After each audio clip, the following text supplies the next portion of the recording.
Join Cardtricks live on Whatnot, the only place for regular wrestling breaks in the UK. Get £5 off your first purchase using code SCRNEW. Maybe that turns into your first run of one auto. Only one way to find out. Follow Cardtricks UK on Instagram and join the WhatsApp group via the link in the bio for all the latest news of what we are breaking and when. Let's get ready to rumble!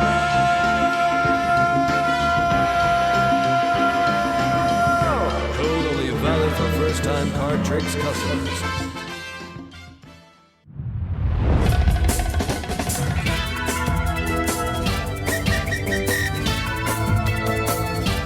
And now, presenting from across the pond, it's the Squared Circle Relics Podcast.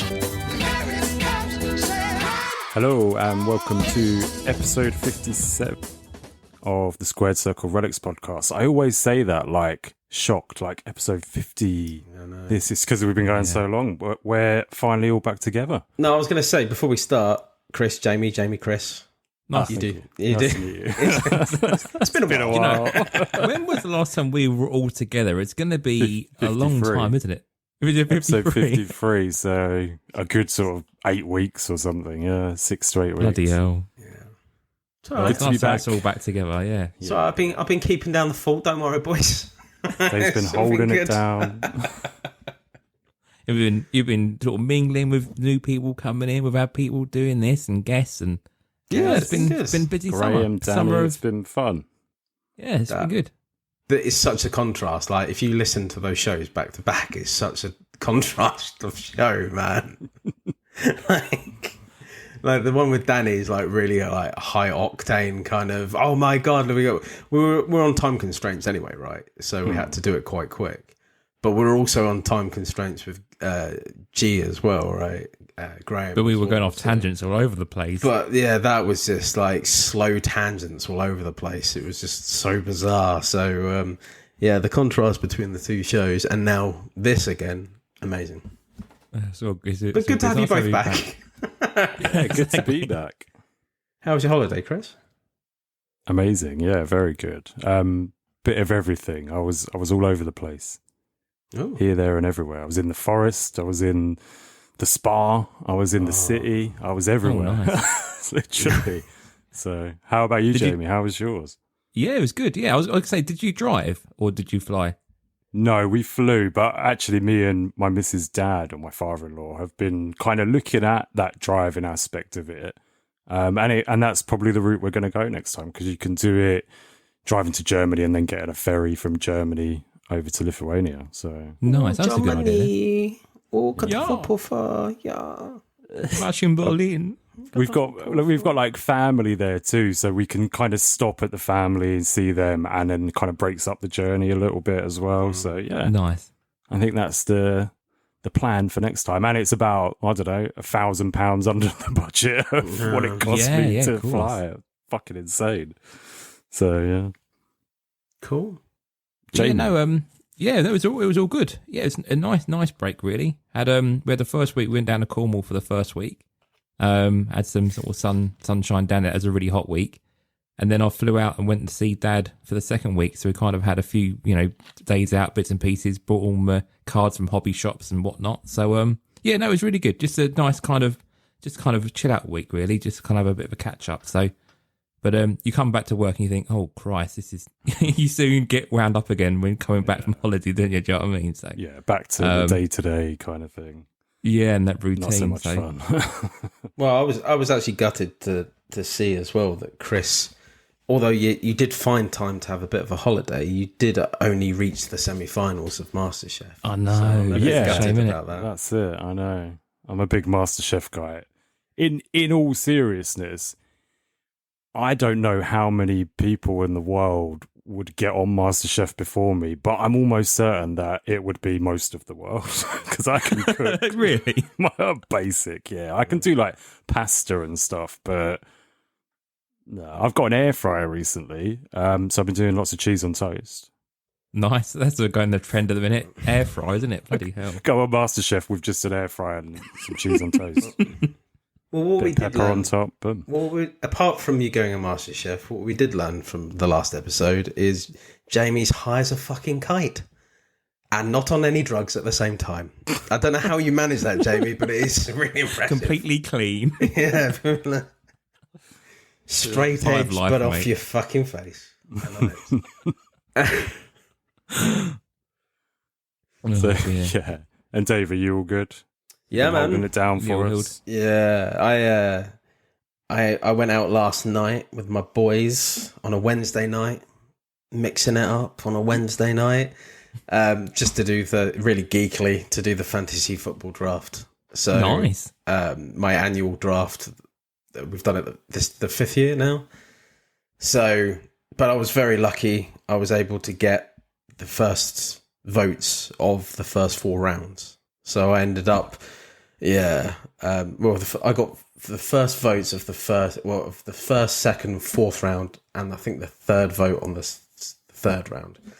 And I ended up with Haaland, Foden, Son, and Solanke. So I can't, Not a bad start. Oh no! As soon as I got Son in the 3rd round, my mate Gareth just looked round and said, "Fuck you." I was like, "Sorry, boys." But I've been waiting for that first round overall pick for 5 years. I've never had it. I've still won the other 4 years, but I think they're a bit sick of me winning. But I can't see me losing now, to be honest. So I mean, that's a strong start, really, isn't it, to be honest? yeah. When I saw Haaland, Son, and Foden, I was like, Jesus, that's a good team there. They were crying, man. You could just see them just like slumping in their chairs of, oh my God, we have to face this year. And it's like, yep, sorry, boys. But it swings and roundabouts. Like last year, I had a really shit draft. I still won it, but I had a really shit draft. So it swings and roundabouts. So we'll see what happens. But other than that, all good. Don't feel ill at the minute, which is amazing. Little boy's got his own little bed now as well. I've broken the crib down to his little bed basically. So he's like, "Oh, big bed." And it's like, yeah. And he's only fallen off it twice, which was the first couple of nights. Padding underneath, obviously. But he's done really well, and he's sleeping in there now. So all good, man. All good. Good. Cool. So that takes us over to what have we been watching, and obviously you guys have done the Cardtricks special on SummerSlam, so you might not want to talk about that too much. No, if you want to do that, listen to the special. Listen to the special, yeah. Some hot takes in there. Have you guys been watching the Olympics? It's the only thing on in my house. Jesus, I've been suckered into it massively this year. I mean, we watched 2.5 hours of synchronized swimming on Tuesday night, and I've never watched synchronized swimming in my life, and end up being oh my God, what the hell are they doing? I've been enamored with it. Watched a bit of surfing. They're in Tahiti for the surfing, so that's been on quite late, which has been quite cool. It's a breakdancing for me though. That's on tomorrow, like pretty much all day, and the finals tomorrow night, and I'm gonna be well up for watching a bit of breakdancing. Breakdancing in the Olympics, mad. Crazy, isn't it? Yeah. What are you boys? You said it's in your house. Are you watching as well, Lloydy? No. Well, I watched some of the gymnastics, and I kind of enjoyed that. I think it's kind of been tainted for me. I don't want to sound like a down on it though, but it has been a bit tainted for me about the whole boxing. Is it a man? Is it a woman thing? I think that's kind of put me off a bit of the whole shenanigans. To be honest, I think we've done really well. Well, to be honest, I think the opening ceremony put me off a lot about it as well, because that was fucking doolally. It's weird, wasn't it? Yeah. I was just like, if this is what's gonna be this year, no, it's not for me. Apocalyptic horses and fires and headless people and Jesus, it was carnage. Weird. Like I've said it, I'm sure we've said it before, but it's just the French showing themselves as being weird, but not the good kind of weird, not the cute, lovable weird, but just weird. Like that, garlic and berets, like that weird, like a weird cousin you've got that you don't understand, but they are still very weird. That's how I think about them at the minute. So nothing will top Mr. Bean, will it, for London 2012? I mean, we peaked, didn't we, with our opening ceremony? Well, 007, that was great. with the Queen, everything. Yeah. James Spice Bond. Girls, Bus. Yeah. We had everything. Like, what did they have? Some bloke in blue and a clam. Half Someone with Blue his nuts meanie. out. Yeah, it was just bizarre, man. But what I've been wondering is, when did Snoop Dogg become this official mascot for Team USA? He's at everything, and it's just all, you hear his music playing in the things, and I'm like, 10, 15 years ago, they probably wouldn't have even let him in the country. So it's just, odd to me. Really odd. It's crazy. You've had a lot of American celebrities over there, though, this time around. More than I saw a Kelsey over there as well and stuff like that. But I think more so this year than any other year that they've paid attention to that, which is bizarre. But no, it's cool. They had a picture go. I don't know how old the picture is. It was a picture of Shaquille O'Neal and Simone Biles like standing together. You think, Jesus, what a photo opportunity that is. You know what I mean? What about wrestling? Has anyone seen the Raw after SummerSlam? I didn't. Anyone know what's going on? I watched the highlights because they're really good on YouTube now. They do like a 20-minute package. I don't know how long they've been doing that for, but I watched that, so that was pretty good just to kind of catch up. So I got all the gist, but what happened, Jamie? I'd say you can tell us what happened.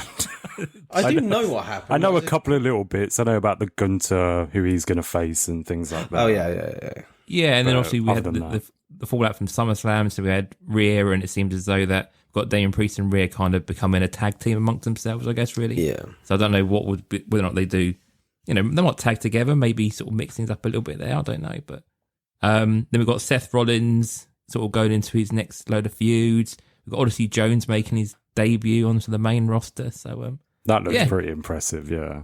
Get those Odyssey Jones cards out, guys. Yeah.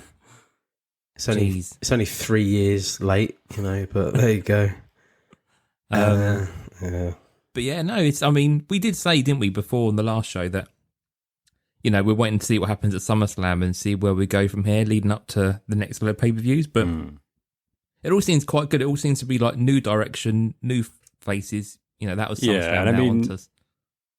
And with the Gunter thing, like you guys said it on the special, like who does he face next? So they had to do a draft, basically, didn't they, to get Randy Orton over there? Yeah, exactly. Yeah, wait for somebody to face Gunter, who's actually, of the same kind of top tier ilk, so to speak. Yeah. But yeah, kind of proved the point that there isn't really anyone else, was there? And that match is going to happen in Germany, so we know what's going to happen, don't we? Exactly. I would like to see Randy going for like a top title again. I don't think doesn't seem past it to me. Seems, Well, I don't think he's really done an awful lot since really coming back, has he? Since War Games. I mean, he's just had kind of exhibition matches, hasn't he? Really, he's not really had a proper feud.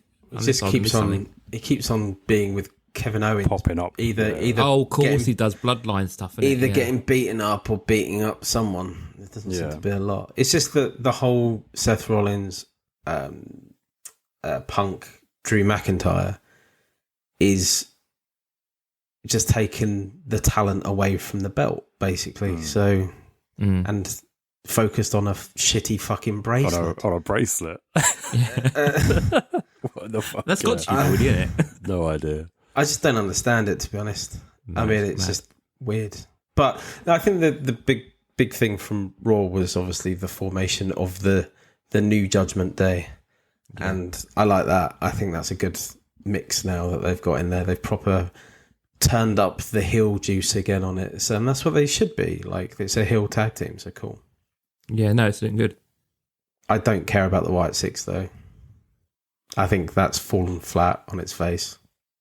It always has done, though, hasn't it? No disrespect to Bray Wyatt, but it was always that build-up for him. And then when he did kind of appear, there was not much afterwards, was there, really? People got tired of it quite quick. And it's kind of the same kind of thing, isn't it, really? It just feels like they need that one big star in the group that they just don't have without Bray or Alexa being involved at the moment. Obviously, Bray can't be. But even with Alexa, I just feel like they should have waited until she was ready to come back and then run with it then. I will say, though, that the actual match that they were in, they did have some quite inventive and cool moves, like tag moves going on. So that was kind of cool to see, but yeah, still a bit lackluster. Did you see that video doing the rounds of Brody Jr. training with Alexa Bliss in the ring? He was like doing like, you know, jumps and leapfrogs and stuff. And I wonder when because obviously AEW said they were always going to pay Brody Jr.'s salary until he was 18. I wonder if WWE will actually try and poach Brody Jr. to get him in the NXT system at this point. What do you reckon? Now they're kind of linking it all back round with the Wyatt family and stuff. You never know. He's still a way off though, isn't he? He's still... I mean, he's still going to be, 5-6 years away until he's 18, I would imagine, wouldn't he? But it just made me wonder. I was like, where's Jerry Lawler now? Moving on, AEW, all in build up. Again, I'm struggling with AEW. I'm not going to lie to you. Really? Yeah, I'm really struggling with it. I'm not overly invested in the lineup for All In. There's a couple of matches that, like, yeah, that'll be cool, but I don't know. In comparison to last year, I was really looking forward to it for the actual show, but I'm just looking forward to seeing you guys. I'm not overly looking forward to stay in the pub with me. Yeah, I'll be in the pub later on. The best thing ever is to rock up just before it starts, pissed. It's the best thing. You don't have to worry about all the bullshit, like the lines and stuff like that. Nothing like that. Everything else just stroll through. Stroll through. That's where I'm sitting. Hey, boys. Anyone want some popcorn? It's good times. I mean, I'm looking forward to All In more now than I was, say, a month ago. Like, now we're getting a bit closer. I'm kind of like, the card's shaping up pretty good. I'm kind of happy with what we've got on offer now. If you want some Dynamite spoilers, I'm happy to provide. But yeah, it's looking not too bad. Yeah, I'm happy with the card, to be honest, because like facing a complete lack of talent that we had the last year in comparison. No Sting, no Cole's injured still, isn't he? The big attraction really was Edge potentially, but he's injured as well. Omega's out. Like, the list just keeps going on and on and on. And I was like, oh, what the hell is this going to be? But the matches they got on, all right. I mean, when you've got MJF versus Ospreay, 2 basically, isn't it? It's their second match. So I think that's going to be cool. I don't care about Bryan Danielson. Swerve, no, me either. But that is the angle that they seem to be building better. They're doing a better job of building that angle, like involving Carl Fletcher and things like that. And but yeah, I'm just not. I don't know. I mean, they've got they've announced. I don't know when it was announced, but they've got Jack Perry and Darby Allin, which is going to be some kind of lunatic type shit going. There's going to be real glass and fire and shit, isn't there? In that. I mean, that should be quite good. They've announced a Casino Battle Royale, which I guess it's nice to have kind of a rumble type thing. Would be quite interesting. But I think Tony Storm and Mariah May will be like the show stealer. I think that's going to be the match to see, more so than the Mercedes Moné DMD match. Like, I'm not really that bothered about that. So, I don't get why they haven't done Monet versus Paige. No, because is Paige not like that? That was the whole feud, wasn't it? You almost retired me kind of thing. Yeah. I just don't understand why. Is she injured? I don't know. Well, she's wrestling for WAW while she's over here. She put some video up saying that she's going back to So I don't understand that. So. That was the whole tease of last year's All In. Yeah, it was, like Monet's coming crowd, back for Paige. Yeah. So, yeah. I don't know. I think that's weird. But they've ruined the Danielson Swerve match, haven't they? Because Danielson said, I'm going to retire if I don't win. Yeah. Well, he ain't going to fucking retire, so what are they going to do? Is he going to... Will he lose and be like, oh, I want my job back? Like, he's not going to do that, is he? So... Well, someone, I think it was What Culture, suggested that Nigel McGuinness, he may go... Daniel Bryan may go for the belt, win, like 1, 2, 3, and Nigel McGuinness will put his leg out to kind of screw him out of the match, but he had it won. Which meant that would be the only reason he'd come back would be that grudge match with McGuinness, but... he's not going to be done with AEW, is he? He's no. Staying on. He's going to be there, isn't he? So I just don't understand that. I think it's really strange. Because otherwise, if it is just Bryan Danielson's going to win, it's just the biggest load of shit ever. So, And then post Dynamite, they had Hangman batter Jeff Jarrett got battered by Hangman backstage. I think we're going to have Adam Page and Jeff Jarrett, which is a crazy match to have on paper, really. But no, we'll see. We've only got a few weeks, haven't we? So, like I said, it'd be nice to see you boys and catch up with sort of the ATP and stuff, and have a few drinks and that beforehand. You know, well, there's a fair few of us going this time, I think. Who's going? I think pretty much all of us, isn't it?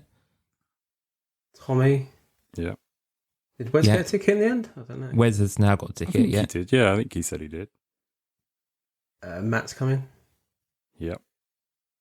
Yeah, and I think even Gary's coming down. I think literally all the ATP clan are coming down. So yeah, it's pretty good. Sam ain't going, is he? No, Sam's not. Oh, Sam's not going. No. All right, cool. We'll get a couple cut out of Sam, and then we'll just hold it up and then on the hard cam.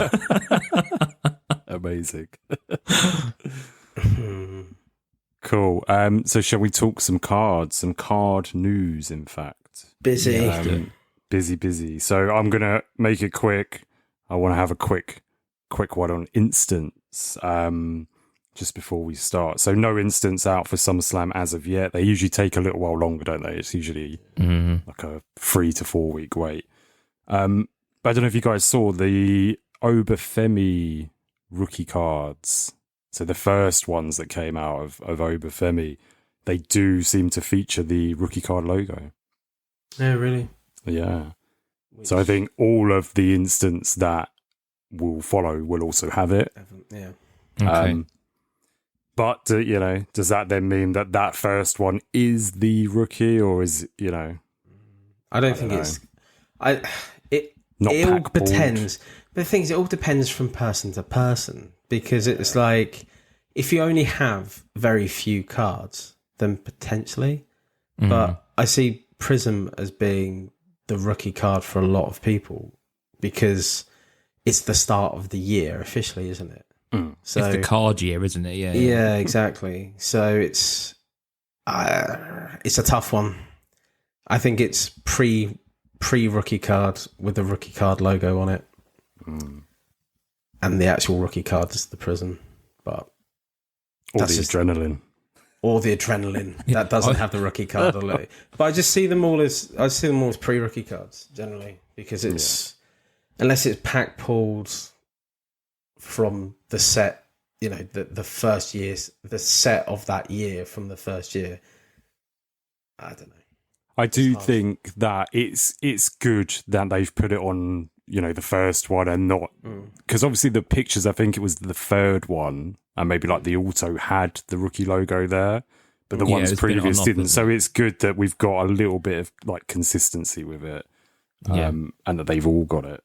Do you know the similarity? This is quick. It's supposed to be quick, but the quick similarity I give it is the Transcendent VIPs. Yeah. They're one of ones, but they're not pack pulled. But are they one of ones? You know what I mean? It's the same kind of thing. So they're very much a grey area, and I think it's up to the eye of the beholder on a lot of it as well. But the price dictates that Obafemi instant one of one, the first one, compared to the one of one you're going to get in Prizm. Yeah. It's night and day. So I mean, again, we know this is going to be quick talk, but we said about the Dom Mysterio, didn't we? The Tops Now instant auto, like everyone's saying that's his rookie auto, but it's it's not pack pulled, but that's the one the market's dictated, so it really does really change what people's thoughts are. And the last thing I'll say on Panini Instant is fuck you, Panini Instant. I wanted a damn Ethan Page to 5, and I spent so long trying to work with that website. And I know you said, David, it took you 50 attempts or whatever, but 1,000 attempts. I was probably getting close to that, and I was not getting anywhere. So Jeez. I tried. I missed that one of one, and I didn't even have a sniff of it because I just never got through. Like those errors didn't make any sense either. So it was like, okay, whatever. I'm glad I got the Obafemi autograph though. His true rookie autograph, right? Yeah, I don't think we can. We're not going to argue that one, I don't think. But it is what it is. Like, that site is obviously useless. not fit for purpose. It can't handle traffic, which doesn't make any sense to me because like there's other bigger sports. Yeah, they do And the demand will be releases. higher on And... Crazy. So I just don't understand if it can't even handle a bit of wrestling geek traffic. I just don't- It must have what I been mean? something more to it to do with the CrowdStrike thing or something, in my opinion. Because like they didn't have any problems with the Dutch style auctions or anything, do they? And that must be No. more traffic. But anyway, I think it was a load of horny Tiffany fans spamming it all the time. Need Tiffany, need Tiffany. Oh, yeah, there you go. Cool. So let's move on from that quick Panini instant talk. Prizm. So we're in the midst of it. The release of 2024 Prizm. Better late than never. The first thing we saw, which Dave reminded me about today, was NFTs. So I'll send it over to NFT Dave. What was Please don't call me NFT Dave. Please don't call me NFT Dave. So the NFT packs were released just a couple of days before FOTL arrived, basically. Yeah. And we were treated to packs of $15 for digital cards, which is very nice. And you can get one base parallel NFT out of 137, two base silvers to 133. 133. Yeah. God, that's that. I'm not dyslexic, but that's bad for me. And one other card, it says. But I mean, to be honest, it was real mix and match. I bought 4 packs, and I ended up with. I think the best card I ended up with was a Kevin Owens out of 10 gold. So cool, but yet again, what do you use NFTs for? I think the biggest swell on them, and not to harp on it, but the biggest swell is that they did a promo, didn't they, for the WrestleMania promo parallel logo thing, yeah, which is out of 40 in hobby, but it was out of like 599 or something, 499. Yeah, there was 10,000 packs, wasn't there? Or 10,000 cards, wasn't there? It was a high number, and you could get 2 cards in a pack for free. And I think a lot of people did that because they were free, and a lot of people loved that because it was free. So that was quite cool. But I think a lot of people haven't gone for the NFTs this time round. So compared to what it was like on Elite, there's still like over 20,000 packs still hasn't been picked up yet. So there were actually people selling their free WrestleMania packs on the marketplace as well for like 10 or $15. So there's free money there if you didn't want to even rip it in the first place. Well, they're selling the cards as well. They're selling the card, like depending on who the person was on the card, they've been selling the cards as well. Yeah, crazy. So if you got it, a bit of free money if you really wanted it. But yeah. What did you guys get from the free ones? I can't remember. What did you get? I got Cody. I can't remember what the second one was, but I can't remember if I have over Femi. I can't remember. Cody's helmet. I had Cody with the skull helmet. Yeah, I can't remember now. I haven't been on there since, but I know I had 2 good ones anyway. I got 0 because I didn't bother. I just didn't care. I just didn't. I mean, it was nice to see. It was nice to see the images first. So, you know, I appreciate other people opening them almost because then I can see the images. But I'm not about to go and buy even a free pack. I just don't see the point. Yeah. No, I get you. Like, if it's not your thing, it's not your thing. Yeah. It's cool. No, it's not really my thing. I just I don't know what I'm going to do with these things now. They'll just sit there forever doing nothing really, won't they, for me? I think it was really cool going on, having a pre-look on all the cards, see what the imaging is going to be like, images are going to be like, because it helps with going into breaks, because you're then not, like, you can leave it by chance. Yeah, you can leave it by chance and go, oh, I'm excited to see what card I'm going to pull. But this way, you can actually look in a couple of days in advance and go, you know what, I'm going to target that one because that's a sweet picture. And it kind of gives you an edge on other people because they haven't seen that image. So it swings and roundabouts on it. So but that's enough for NFTs, I think. Move on to the actual physical. cards. Physical. Cards. So obviously FOTL, first off the line, came out first. They do it Dutch style, and the bottom price was am I right? $366. I think It was either that or 350. it was either 336 or 366. It was something like that. It was bloody low. I saw regardless. Gelman say 350. No, I was watching it live, and I remember that 350 was kind of my buy-in price, almost, and it was sold out before it got to 350. So, Okay. yeah. Cool. Gel man, that's been the highlight of my week reading that and hearing it yesterday. Yeah, thank you, Genius. Very cool. Oh dear. So it's out. It's out. It's out now. It's breaking. People have got it in hand. It's on eBay. Thoughts? I mean, we're going to cover it in our sort of big topic. Well, but initial we normally thoughts? do the rundown of the cards, don't we, on the big topic? Yeah. So Yeah.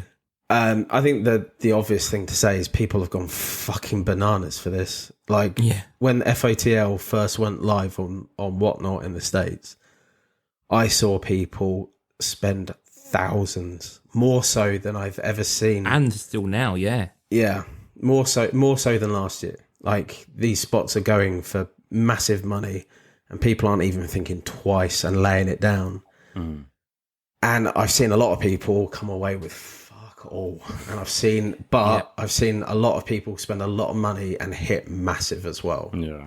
So it's gambling at the end of the day when it comes to this kind of stuff. When it's like really high end stuff, you're not paying $50. Which is potentially for some people an acceptable loss.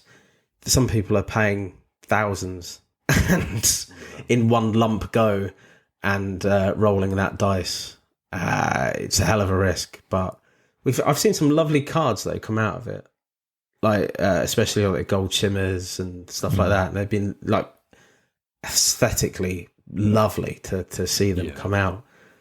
And I'm sure they'll hit a very healthy resale, but Jesus Christ. Jamie, what did you think of it? I mean, I think initially there are some images I really like. There's some images, well, most of the images I'm kind of not that particularly worried about.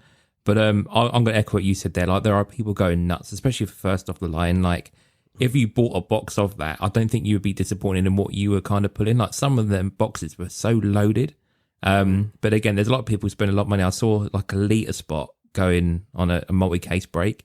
And people saying, "Oh, how much for all 5, cases?" And like people paying a lot of money for people like litre, and you think in that whole vast amount, like there's not many litre big cards in that whole set. Like you're hoping just for that first off the line, and for what you're spending on that spot, you can probably get it on the secondary market for less than what you're paying in this break here. And you're not going to get multiples, really, are you, on like one break? So it's crazy, to be honest. For these big names. Well, no, if they have the auto spot, then theoretically they're buying it to try and get the out of 3 on the auto. Yeah. So I can kind of understand that, but the odds of actually hitting that is fucking insane. And it's such a massive checklist as well. Yeah. It's crazy. Yeah. But we'll go through. I haven't really been in any of the FOTL breaks, unfortunately. I kind of went to go in one last night, and it was still filling up. And I just wanted to see the cards, so I dipped out of that one. But it's nice to see in the ATP chat, Logan, obviously he's had some good hits, hasn't he, with Kane auto and stuff. So yeah. Well, I'm sure we'll get to it in a bit, but little Jamie over there has been hitting hard as well. So. You say you're hitting hard. I've not laid out a lot of money to get what I've got, and I've got what I wanted, so we'll talk about it later on. You've done all right. That's the best. Hobby is out this Friday, or now if you're listening on Friday. And I have heard blasters are coming soon, and they're going to be a little bit better, hopefully. So the end of Prizm blasters sucking complete balls, and then we've got undercard as well. I mean that for me is the big thing still, because the black color blasts, the one of one the disco donuts, the one of one potentials. It's just that potentially is a massive thing. So we'll see. I can see blasters in breaks being like a massive thing, especially if the price point's good on them for people as well. Like, I can see go mad if those sort of black colour blasters. We'll see. I did hear as well that the finite is going to be in retail. So we've got the true black one of ones in hobby, the finite one of ones in blasters, and then obviously the disco donut mental crazy stuff in undercard. So that, which kind of makes sense, right? But I haven't seen any finite. I haven't seen any of those pop up. So I've only seen the black one of one so far. Cool. Well, we have definitely got some more Prizm talk to come later on in the show. I'm kind of hoping you guys have seen some more about this. Have you heard WWE Panini Photogenic is coming and potentially an online-only release? Have you guys seen anything about this, or am I on my own on here? Where did you first hear about this? Just online. This week? Yeah, online. And I mean, I know very Photogenic little. is, quite a recent product. It's only been out a few years, I think, in NBA. But it's a nice product. It's, from the name, as you can tell, it is, based on cool images, and reminds me a bit of Stadium Club that they do at the Tops do, where it's, different images and cool images and stuff. And So- WWE is something that I think would definitely work with this. So something to keep an eye on if you guys haven't seen it. It's gonna be Is it expensive, more? though, isn't it? Sorry. It's not normally that expensive. It's kind of selecty, Prizm-y kind of price. But I feel like it might have been a little bit less, sort of like 200, maybe a bit more like Elite Chronicles price. So we'll keep a lookout on that one and confirm if we see anything else. But it does look like there are, confirmed more releases after Prizm, which is what we'd been worrying about to a degree.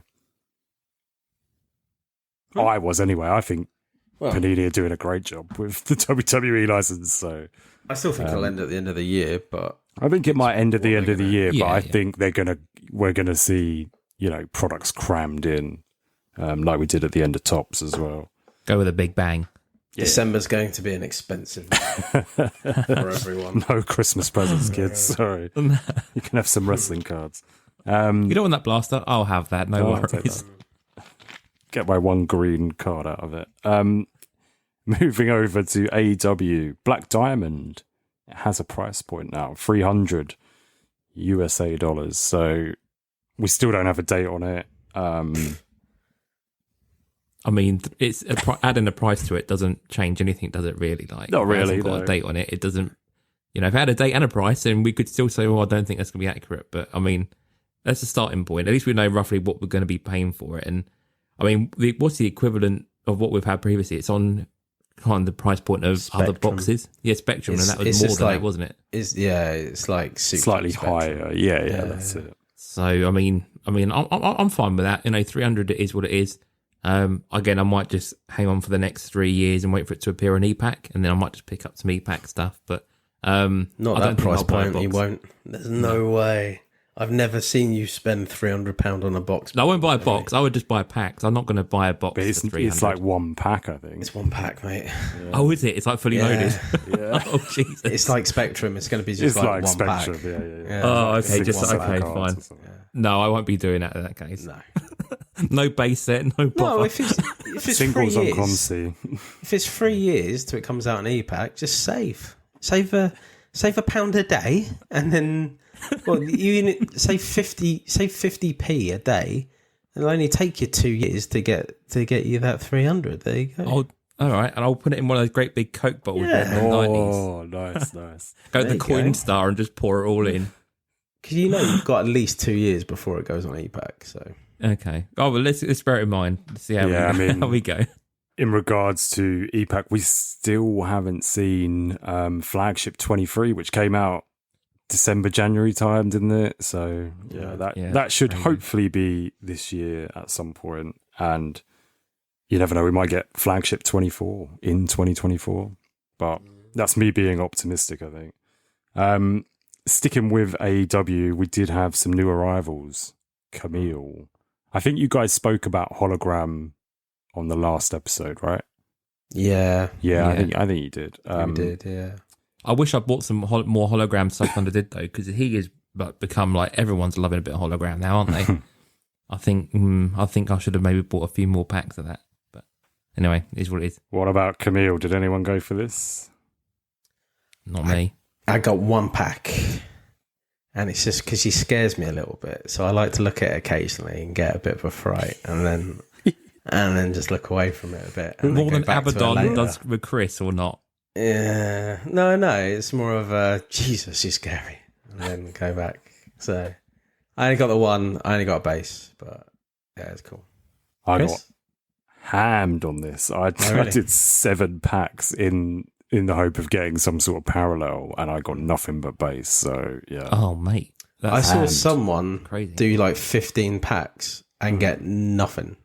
Yeah, and then other people were doing 5 packs and getting 3 silvers and a gold, which is the reason that I did it. Is I saw a few posts like, I just bought 6 packs and got 2 golds and blah blah blah. So it's just didn't work out for me. So womp womp.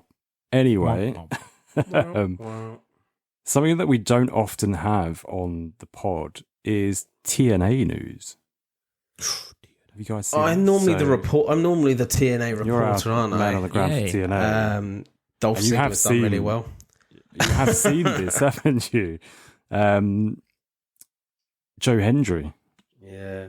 Rookie cards are going through the roof. Jeez. I have seen people saying it's sort of shield bids and stuff, but at the same point, you can't find any singles of Joe Hendry from that first TNA set on the market anywhere. So, and there are, I know that it could be shield bids, but yeah, there seems to be confirmed sales, that are really high on these. So, I mean, I can quite believe that because I know when that first Impact set was even released, like it was low numbers anyway. yeah.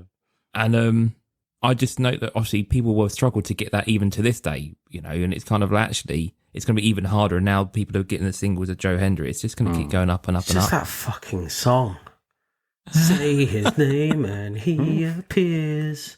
Like, I'm sick of it now. And it's just that smiley, shitty face that he's got when he turns to the camera. Like, on the video, on the vignette, and then he's doing it in the... I fucking can't stand it. What's the point? He's done it for years and not got any Yes. popularity. Then all of a sudden, everyone's like, nipples rock hard for it. What's the point? I don't understand. Dave He's not does even a good not wrestler. believe in Joe Hendry. He's not even a good wrestler. I've watched him at Rev Pro and just sat there just watching him going, he's the most boring vanilla wrestler I've ever seen in my life. And then I went to the bar. I just don't understand it, but each their own. I mean, it's because it's like, it's that extra, everyone's now getting onto it because they've seen him on big TV now, innit? That's what it comes down to. Yeah. It's all new to them, isn't it? Whereas, like you said, if you've been following him for a long while, he's been doing that shtick for fucking years, But yeah, his cards, there's a lot of people putting their cards up and breaking their Impact sets down, Yeah. He's not even a good singer either, so fuck him. Maybe we should turn fuck John Cena to fuck Joe Hendry. Oh, that's a there good you shout. go. We'll I'll see think how about it. See how Give I him- say. See how it goes in the next sort of yeah. 6 months or so. Let's see when the retirement happens. That's when he becomes Joe Hendry's biggest fan. Anyway, and a little bit just from my end, card show news. I added this in right at the end. A couple of our ATP boys went to London Card Show recently, on different days, of course. No planning involved from the guys. And yeah, so I am definitely going to be at the next London show. I think on the 2nd of November. I think it's on the 2nd and 3rd. And we have arranged it this time. So I'm going to meet Sam and I'm going to meet Tommy and we're going to go. And obviously, if you guys want to come as well, the more the merrier. You could do a vlog or something while you're going around. I'm just going to have a good time and Nice. look at some cards. No, I just want to see the guys. And yeah, I was sort of like, I really enjoy the card show aspect of this hobby. So yeah, just got to start doing more and making the time to, get to them basically. And also you've got Southampton Card Show, which obviously I've spoken about on here a few times. That is September the 28th, which is a Saturday. So if you're vendoring or going to either of them, then give us a shout and we will say hello if we see you there. We have to say the Milton Keynes Card Show as well. That's coming up 14th of September. Boom, there you go. I'll probably Dave, be there. You're going to go? I'll probably Dave? be there. Yeah. I've been there. Like, I know the guy who runs it. Never fucking lets me in for free, but I know the guy who runs it, so I'll probably be there. Even though last time I think the wrestling content there was quite poor, to be honest. But that's not their fault. So, but the Pokemon content last time was sweet. So I might be going in there and buying all the yellow bastards this time round. So we'll see. From what I've seen today, actually, with the London show, the next one, is that they're expanding again, and I think they're adding more TCG. An email, wasn't it? So that should be cool. But yeah, if you guys do want to come to that London one, let us know. Let's arrange it and not go on the wrong days and stuff. I mean, I still haven't been to a proper UK card show here as of yet, so I do want to try and go down. But yeah. It might be a plan. I might try and do that. Sounds good. I tell you what, though, I don't know, Chris, how you feel about it. I think Chris is different though, because Chris likes like looking through all the bins and stuff like that, and you're up there like a. I'll be there all day. Yeah, love it. Yeah. But I'm just a bit like daunted because when I come to like shopping in shops, right? I know what I want. I get in, I get out. There's no fucking about. I get in, I get out. If I need a pair of jeans, I'm in. Bosh, jeans, out. I don't fucking hang around going, oh, I might need some pants and socks as well. I might need some shoes. No, it's jeans. Yeah, it's jeans. In, oh man, you fucking hate out. Going shopping with me, yeah. Yeah, so like literally that's that. But when I get to a card show, I know what I want to get, and I can probably do it within 15 minutes. And then I just feel like I'm hanging around like a smelly fart because I'm just like, I'm not even going to bother looking at your stuff because it's not what I'm looking for, kind of thing, you know. So my argument to that would be if you're not looking through all the. So I looked through like a table of like 5 fucking million football cards and found one Kurt Angle auto. Yeah, mixed with it was in with football cards, and you know if I hadn't looked for all of that shit, I wouldn't have got that very, very cheap Kurt Angle. So don't get me wrong, I got that Stone Cold.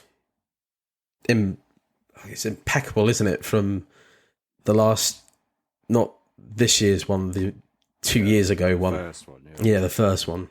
Yeah, I got his like a matte relic, the big one, the big fat boy. And that was just because I was looking at the stalls at the back kind of thing that had a bit more to them other outside of the norm of just either football, basketball, or, you know, Zoom F1.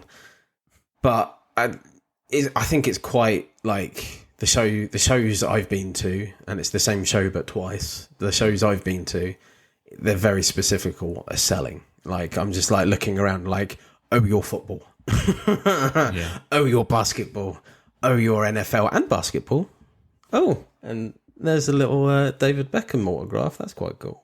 But other than that, I do need to get an Alvarez groovy card though, so I'm in the market for that. I didn't find one last time, so I'm going to have to try and go and get one.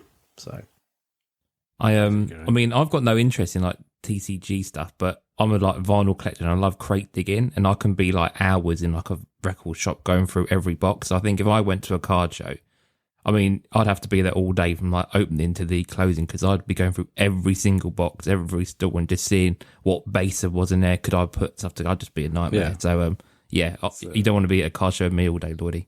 No, You'd be bored so much, I think. Mate, I would just go and buy a couple of boxes of cards, and I'd be at the side ripping them and just putting stuff in. I've got no. I just don't see the point of like trying to scrambling around trying to find something out of 99 that I could have got off eBay in 2 seconds. You know what I mean? Like, even if you'd never seen that card before and you know, it was like £1 or something. Yeah, that's cool.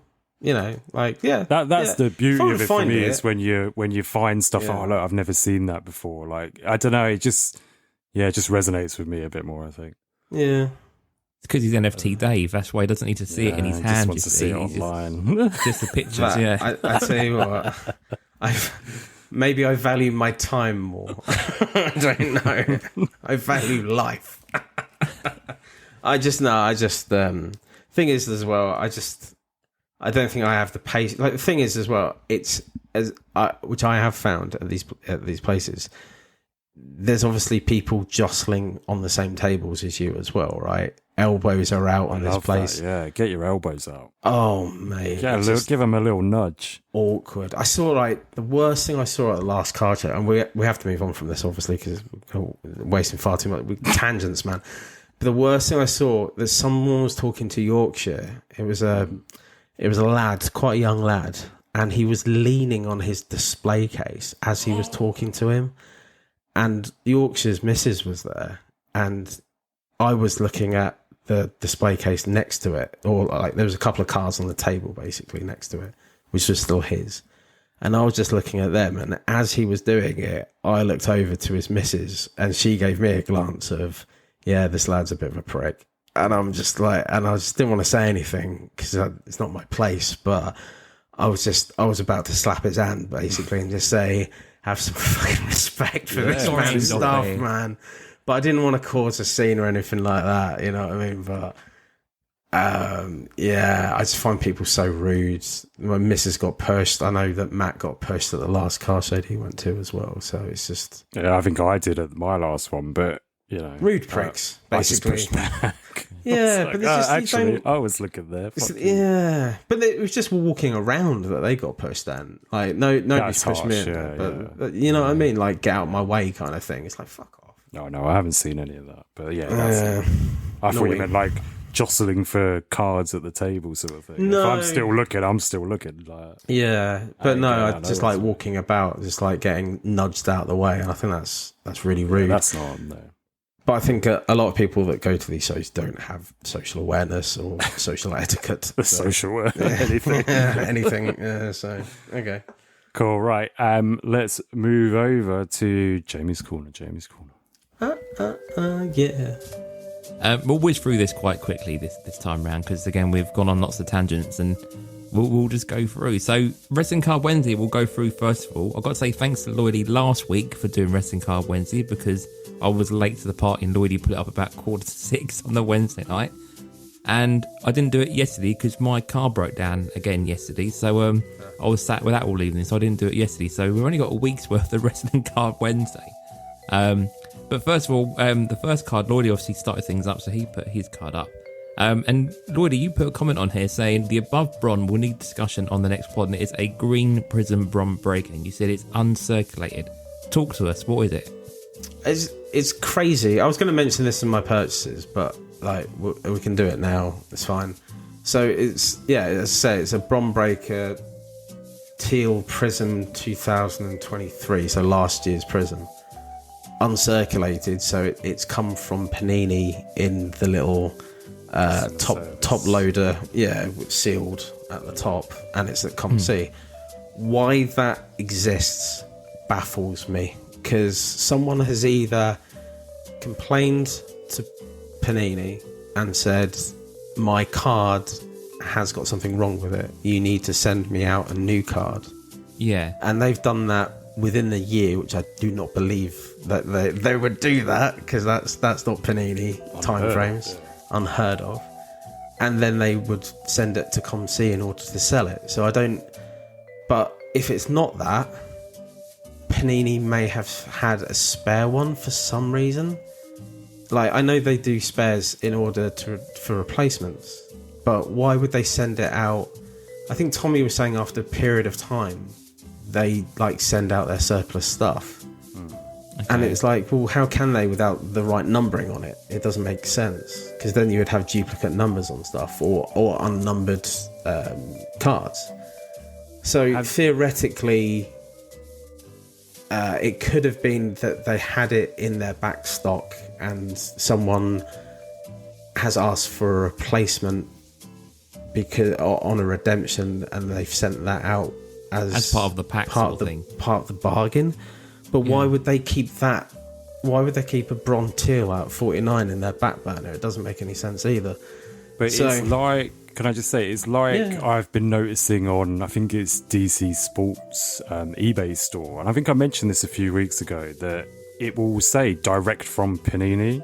And it's and or direct from Tops as well, they say on there, and I'm like, how, or like why, do you know what I mean? And that makes me wonder if the configurations don't quite work out, and they end up with X amount of numbered cards that they don't have the boxes to put in, etc. Do you know what I mean? And then they go, okay, well, we'll just keep these back and we'll just drip feed them out and hope that kind of no one picks up on it or no one says anything. But yeah, very, very strange. I don't have any answers, but...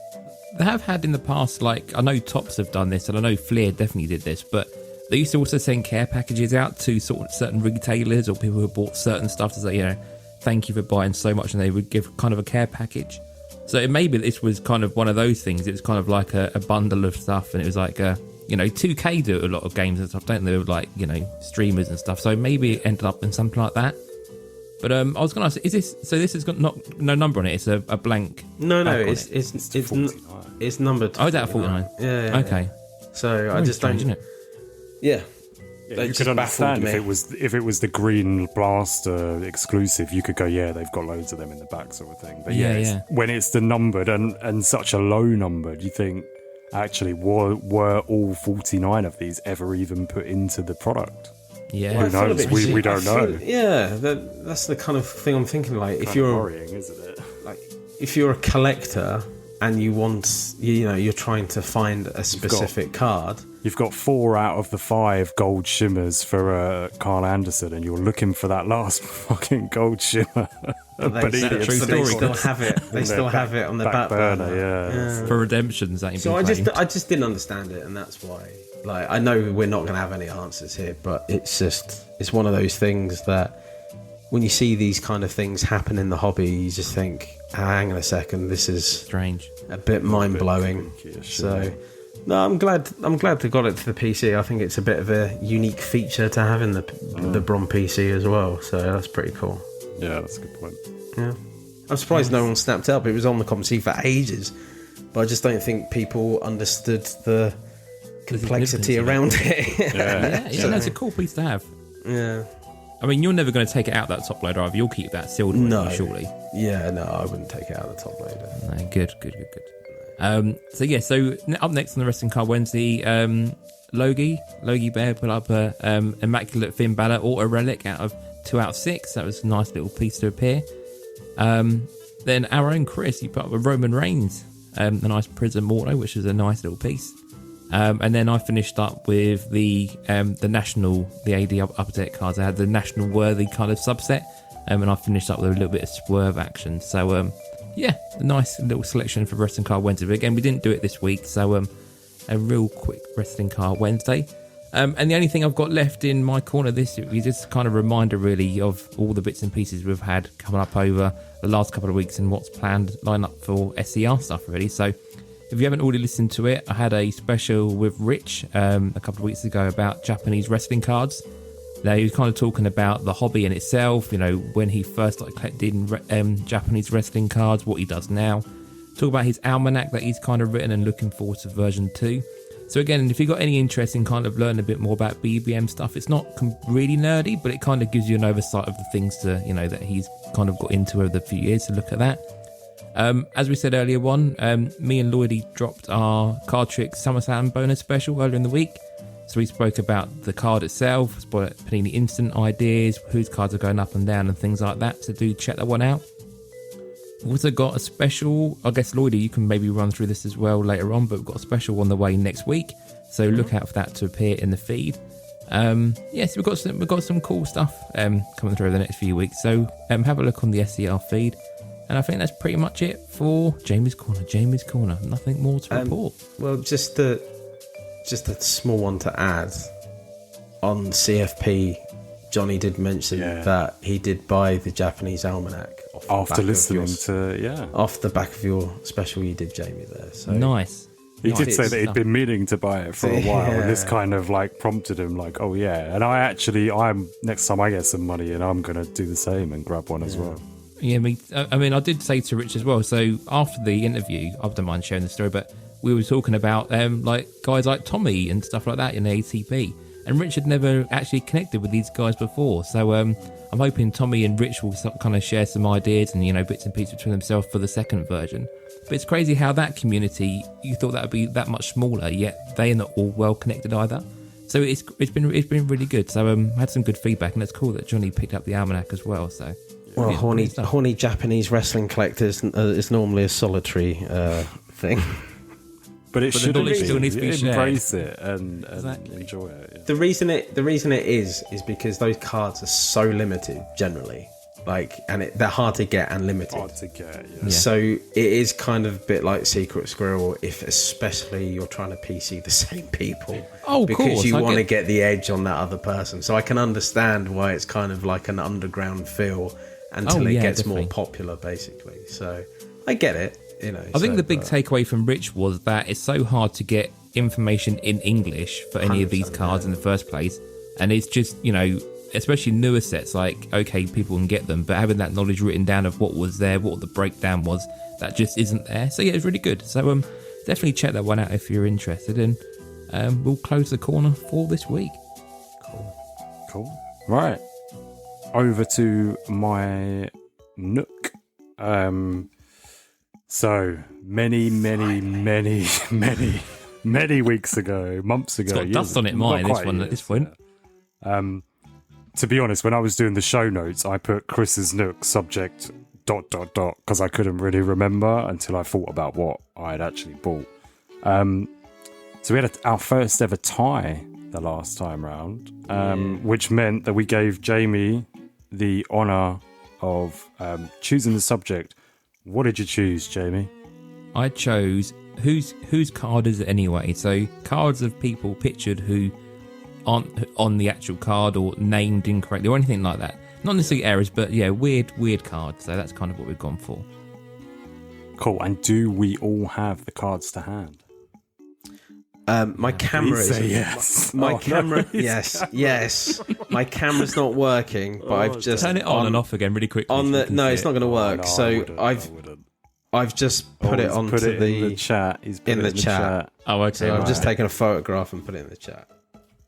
Right, there we go. So I'll do my unveiling first. So this is Xavier Woods flying through the air on a WWE SmackDown card. What year is this from? 2018. Tops 2018. That's right. And it very clearly says Kofi Kingston. So they can't tell the difference between black men, basically. So who sent you that, Lloydy? I think that's Chris, isn't it? If it's, I can't remember. I know that Dave, you sent me yours. Yes. Yeah. So I sent mine to JB. So right. Jamie, you must have sent this to me. I must have. That's fine. That's good. You don't even remember. So yeah, it's been too long. So Jamie, would you like to do yours next? Yeah, I think so. Yeah. I've got Kofi Kingston. Colonel Chaos. Really? From Tops time. Now Forever, 2018. But this is a base. This is the base parallel. This one here. So there you go. That's what we've got there. This is why we get confused.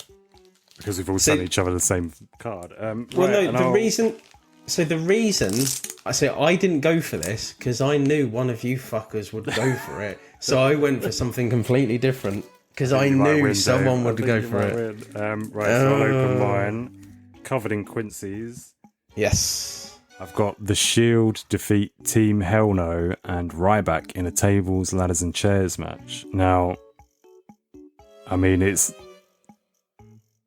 Yeah, so there's no Seth Rollins. They're doing the powerbomb thing. There's no Seth Rollins, just Ambrose looking really, weird doing it. And the only actual person who's named by name is Ryback. And he's nowhere to be seen on this card. It's Daniel Bryan, Dean Ambrose, and Roman Reigns. So No, mate, that fits the bill perfect. That's exactly what the sort of stuff I was after. Yeah. I just saw it and I was just chuckling to myself, like, you can't put these multi-man matches in there and just have like a random shot of it. Like, that was typical Tops though for me. Tops used to do that all the time, Match didn't cards, they? yeah. Just like match cards is just random shit that doesn't make sense. Like, for look at it, it's not what's happening in the match. No, that's really good. So I can't believe you played yourselves. Another first. Can't believe you played yourselves. I saw it and I was like, if I go for it, I knew one of you are going to go for it. Thing is, though, they are different because the one you've got, Lloydy, is the bronze parallel. So we have got three different cards here. Yeah. So. But I will say that I bought both of you just a base card in case you didn't have it, just for your Dave for his shit PC. But now he's got it, so I've now got 3 of them. So anyway, they'll be going on eBay. So we had our first tie. It's cool though. Thank you very much. In results last time, and now we've had our first time where it was bound to happen that we've bought the same card. So we'll put the votes out some point next week on Instagram, Facebook, Cardtricks, WhatsApp, and we'll see what the public say. I've got a feeling Dave's going to win this one though. Yeah, I do too. You never know with these people. You never know. But I would say I do find it funny that you both went for the different parallels as well. I think that's quite cool. But it is what it is. It would have been funnier if I would have done it as well and got a different parallel as well, and we all had different parallels. I think that would be quite funny. Oh dear. Cool. It's what it is. We'll see what happens with that. Right, what build up for like 8 weeks? 8 weeks. 8 weeks for that. Oh dear. Let's move it on over to the president's hole and see what's in his hole today. What's in your head? Oh god, I haven't actually thought of a song for today. Oh, I haven't thought for a song today. Okay, what about let's do Ellie Goulding Explosions, Jamie, for a laugh. Okay, that's random. There you go. Keep you on your toes, don't I? I mean, trying to get the karaoke versions of these stuff is a nightmare the best of times. That's why I do it. That's why I do it. There's I'll talk about it in a second. So $10.40.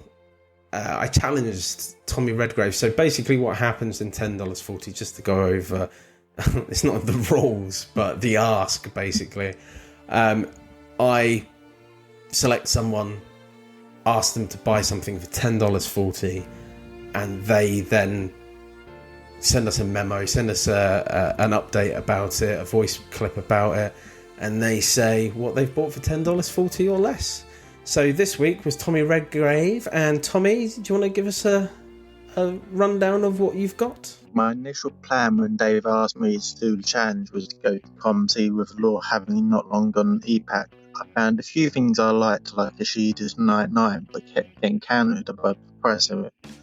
I then looked at eBay and searched through all my PCs with a price range of $10, $40 to $13, but didn't really find much. But then I had the moment of thinking outside the box and thought, what if I ended a break? With Prizm coming out, I went to Whatnot and had an offer accepted for $10.40 on the final hand in the case break. The seller said the boxes would be arriving in time, but I think he confused hobby and first of line, so the break never happened. Thankfully, I had a backup, and the seller on eBay accepted an offer for the Kabuki Warriors Panini Instant from Elimination Chamber. I'd missed a card going on sale, and it ended with a print run of 110. I believe it's Kyrie's first card back in WWE, so it was a nice one to get. There you go. Thanks for that, Tommy. Good selection at the end. I mean, it seems like he's been through it, but good little selection in the end. Kabuki, I think, Jamie, that's right up your alley. You like a low-numbered on-demand card, right? I love the top. I think they're really underrated, those kind of like low print run stuff. In time, I think they're worth looking after. So, yeah. I've been watching one for you for a long, long time, and I keep saying, do you want it? And you're like, not in. One day I'm going to just buy it for you, honestly. What, the Spears one? The Spears one, yeah. What? There's a Spears one? There's a Ty Dillinger one. It's like 37 print one. It's been up for ages. But I might have to buy it now to stop someone else grabbing it. So that might be coming your way, Lloydy. Well played. Worry too much. So itchy. I have to buy it for Lloydy. Thanks, mate.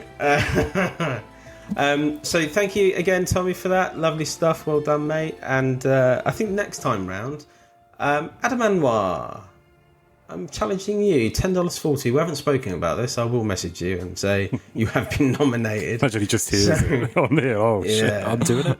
Well, the thing is, I know he's busy. He's up at the Edinburgh Fringe. He's in the Fringe, yeah. I know he's busy, but 2 weeks he'll be fine. I'm sure he can find a little something. Just something for Adam Anwar, then, just as a PSA for you, Adam. Now, he said on one of his vlogs today that if someone donates £10 to his Fringe show, he gives them a free trading card.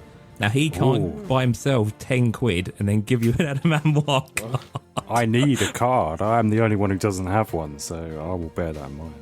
Yeah. And call it $10.40 and send his own card to you.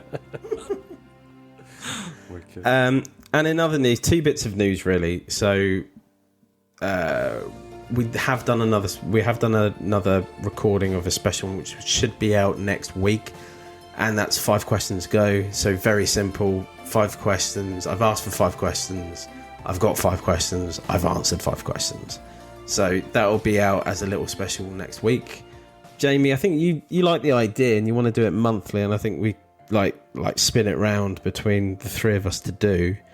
I think it's pretty good idea, but it's trying to get those 5 questions in, and especially the memos of them as well. We'll see. I think a month gives people enough time. I mean, 5 questions. See how we go. I mean, listening back, obviously, I listened to it while we were doing the recording. I mean, it was good. The questions were really good, and it was nice for sort of half hour, 40 minutes as kind of a little bonus. So, I mean, let's try it. See how we get on. See what people come up with. And I have announced this as yes, we are doing it. So we're just sorting out.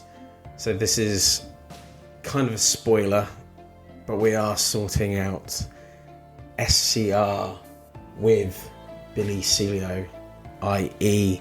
the AEW product creator, designer for a lot of the AEW sets. I know he hasn't done all of them, but he's done the majority, and he's still doing them now. And we will be scheduling as much as we can, session with him in the coming future. So we actually do need to work out a date on that, boys, as well, after the show, if we can. But looking forward to that.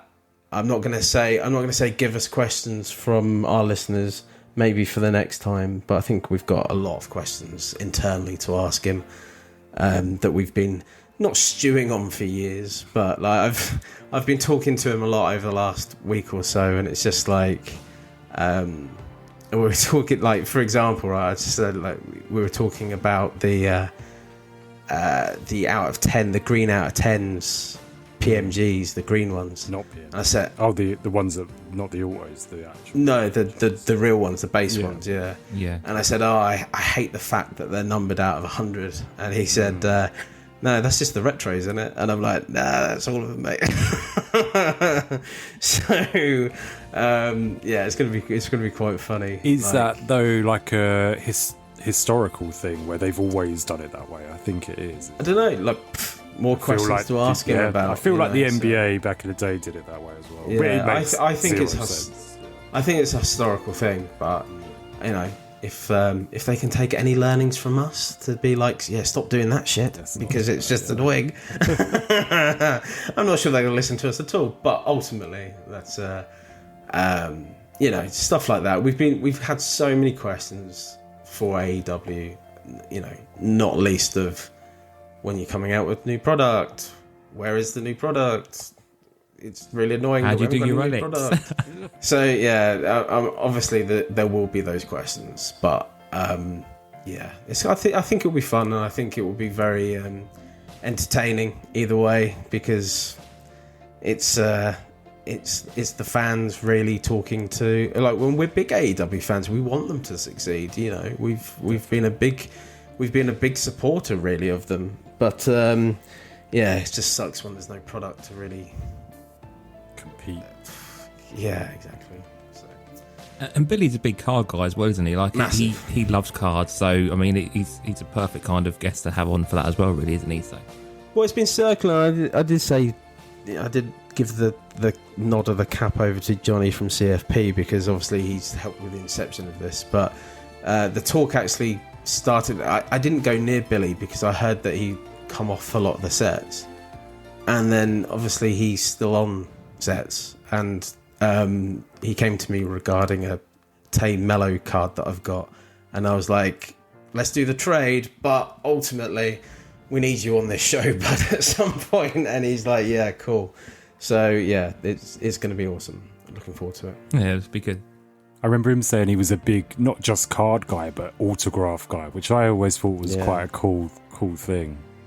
Just autographs in general, you know. Massive, like he's I was so surprised. Like I was like, you know, I collect Dolph Ziggler, and I haven't got like an on card autograph of him. I've got loads of bits, but not an actual on card autograph of him on an old card. And yeah, he had several, and I was like, oh my god, that's pretty cool. Cool. So yeah, no, really cool. So yeah, looking forward to that. Looking forward to it, yeah. Coming soon. Don't know what day yet. Coming soon on that one. Cool. That's it for me. That's it. Cool. Close that hole of yours, and let's move over to some Coffee. talk. And the subject this week is, I've written in the notes, New York, New York. The city's so good they named it twice. Mate, before, you always call it Coffee. talk. It's actually Coffee. break. I knew you were Oh, going to is make it? this Oh, shit. Anyway, I'll call it whatever I like. But the reason of the break is because of the card relation. Cards. Yeah. So anyway, There you go. Thanks for letting me know that whilst we're doing the show and not beforehand. Excellent. I missed it, man. just when you said it, I was like, yeah. So Can we not read? I'm not going to make us to redo it because I've got to put three No, coffees don't. in there, and I don't do three. That's too many. There's too many should have things to done one then find. as well. Cool. So I've chosen New York because behind the curtain here, one time I came into the studio and you two were talking about New York, and I'm not gonna let you didn't sound like you was having the greatest conversation about it, and I was like, I love New York, and I used to go there quite often, and the conversation when I came in just stopped, and it was like, Okay. I've always wondered, what's your beef? I don't remember. I don't really remember that conversation. Well, It must have been there like you one of go. I these remember pre-show ones. But, Were we It was slagging fucking off? years Look ago. look who's talking. Not look who's talking. Home Alone 2, Lost in New York. Why are you Maybe we were slagging that slagging off that? I don't know. I would equally know. be Donald offended Trump. if you were. You said it for like a minute. Did it? I don't know. I can't remember, man. I can't remember. I didn't mind New York. I've only been over there once, about 9 years ago, and I did the whole touristy thing. Yeah. So I went to the Statue of Liberty, went up the tower, the Empire State Building, saw a show, went to the park, but I didn't go to. I always wanted to go back to see like NoHo and Soho and stuff like that, but I just haven't got around to doing that. But I liked it. I just thought it was a bit. I just remember walking along the street. There's a lot of people trying to give out CDs. That was fun, and everyone kept saying "nice haircut" to me, and I'm like, "Great, thanks, mate." thanks for that. The era of mixtapes. Oh, the good old days. Yeah. I went to my first Bubba Gump Shrimp Yeah. in New York as well, which I really enjoyed. Nice. That. So Just yeah. send it to Jamie. What's your beef, Jamie? I mean, I've only been to New York once. I think the conversation was because we were saying about Chicago, New York, and I was saying I prefer Chicago over New York. Yeah, me too. Based on other people's experiences. Like I feel Chicago's sort of nice by the lake and all that. But with New York, so I only went once, and I went in February 2002. So obviously you know the timelines roughly with that. But nothing was open when we went there, so the whole place was still kind of reopening. There was still kind of a lot of. I mean, my biggest highlight, yeah, exactly that. My biggest highlight was going to WF New York. Like, fucking love that as a 10-year-old kid going to WF New York. It was amazing. I got my very first cards from WF New York. So like the No Mercy set was like my first, cool. which is why I've decided like to try and get all that over the years. But yeah, that's the only memories I got. Obviously, Smoke Out of the Path was kind of like the big, and Yellow Cabs is like the massive thing to see that. But yeah, I would like to go to New York again, but I don't know what I would go and see in New York now compared to what I've now experienced in like Chicago. I don't know what there is there differently. I've always wanted to go to MSG to see wrestling at MSG, but that don't really happen now. They don't use MSG because of the cost, do they now? So It's really small as well. yeah. It's not, but like for wrestling, it's always felt really tight in there, to be honest. Like when they do MSG, the entrance ramp is like right next to the ring, isn't it? I love that. I really like that. But it just doesn't fit it. It just doesn't fit it now, though. It did like 15, 20 years ago, but it doesn't really fit now. But when they do it now, interview- it's like a throwback to that era. I just classic, something innit? about it. They can do a house show there, but they would. That's be what able they to do. I think that's what they do. Yeah. Generally, is house shows now. Yeah. Yeah, I was listening to an interview and they were saying about like the running costs of being in central New York and the curfews just doesn't make it possible. So they all go to the Barclays Center now for Raws and SmackDowns, and like you said, the house shows are just MSG. But I would like to go just say I've seen a show there. Really, Two things. One, Jamie, I completely agree with you. I love Chicago. I think it's probably one of my favorite places I've been to in America. I'd love Chicago. But what I would say about New York as well, especially if you're like Manhattan, New York, on Sunday, complete closed down. Nothing is open. And as a tourist on a Sunday, that like nowhere does that anymore. Like generally you go and complete shutdown. It's like it's a waste of a day. So if you're only there for like a long weekend, Sunday's just a complete and utter write-off. So I think that sucks, to be honest. You like literally, if you go for a long weekend, you're there. You better make sure you do Friday, Saturday, and go like disco crazy and get home. Because you're screwed on that Sunday. Sorry, Chris. What's your thoughts on it? I fucking love it. I absolutely love it. I've been like 7 or 8 times, something like that. Oh, really? Yeah, I used to go. That was just where I used to go. Yeah. Just used to go there. It's my place. Yeah. At one point, I was like looking at moving there and all sorts. So, Oh, really? yeah, I love it. It has obviously changed a lot over the years, and a lot of the things that I used to really like aren't there anymore. So I haven't been in, the last 10 years since I've had kids and stuff. So what you mean, the drug dealers and the stabbings? You missed them. I did actually get offered drugs when I was out there. Yeah, and wow. I might have accepted, but there was a NYPD officer standing like on the next block, and I was like, should probably not buy these drugs. But that's so funny, man. I also, when I was there one time, I saw one of my friends there from like Rochester in Kent. And I was just like, oh, you're right, mate. I saw him twice in New York, and I was just thinking like the chances of that happening are very slim. But I've had a couple of weird, and this is going off on a massive tangent, right? But it's relevant for what you've just said. Just as you said that, 2 things have popped up in my mind. One, when I went to WrestleMania 28 in Miami, while me and my mate were walking around, guy wearing a Milton Keynes Dons football shirt, and I was like, the chances of that happening here, oh my god, very slim. Yeah. And the second one at Glastonbury was 150,000 people, whatever. You saw LaRue play the number 1 song. I did, yeah. But just walking around, and they had like this makeshift pub, and the football was on. So me and about 3-4 other lads piled in there to go get a drink and just have a quick look on the TV. My mate, who I went to school with for years, was just sitting in the pub alone having a pint in Glastonbury, and I'm like, no way. And like the chances of that happening is just insane. So I'm a big believer in that. Add to this, when I was in year 8, I was in Florida. And I was queuing up for the Men in Black ride, and I saw someone who was in my class at school, and I was like, "Oh, you're right, mate." Again, so it's happened to me a fair few times. It's just weird, isn't it? It's really, really weird. We're very strange. Every time I go out for my fantasy football as well, there's a lad who I like from preschool. You know, I've known him for years and years and years. And every time I've gone out for my fantasy football, he's always been in the pub. But we've gone to different pubs, and he's always there. And he's like, "Hi, mate. This is really strange now." Yeah, so go him up, give him a little cuddle. "You all right, mate?" I'm like, every fucking time, and he's just laughing, man. But like, I'm a big believer in those like kind of weird stuff that just happens randomly, and it's pretty cool. Yeah, of course. Yeah, it's cool. Yeah. Yeah. Anyway, that's probably enough from our break. I do want to go to New York to Mr. go and watch the Jets play, by the way. So that is on the list of stuff to do now as well. Good.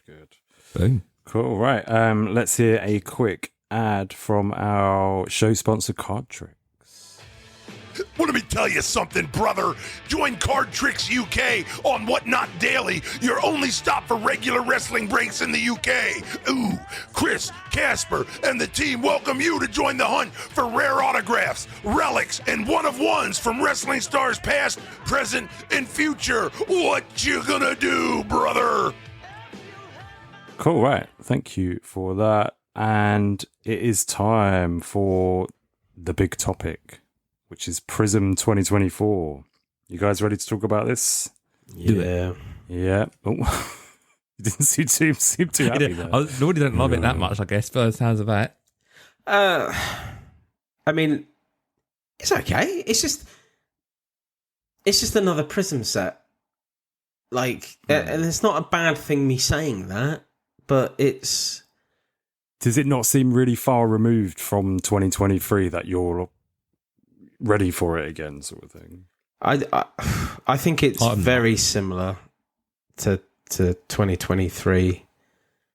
The design is a little different, but I don't think there's been much of an evolution between 2022, 2023, and 2024.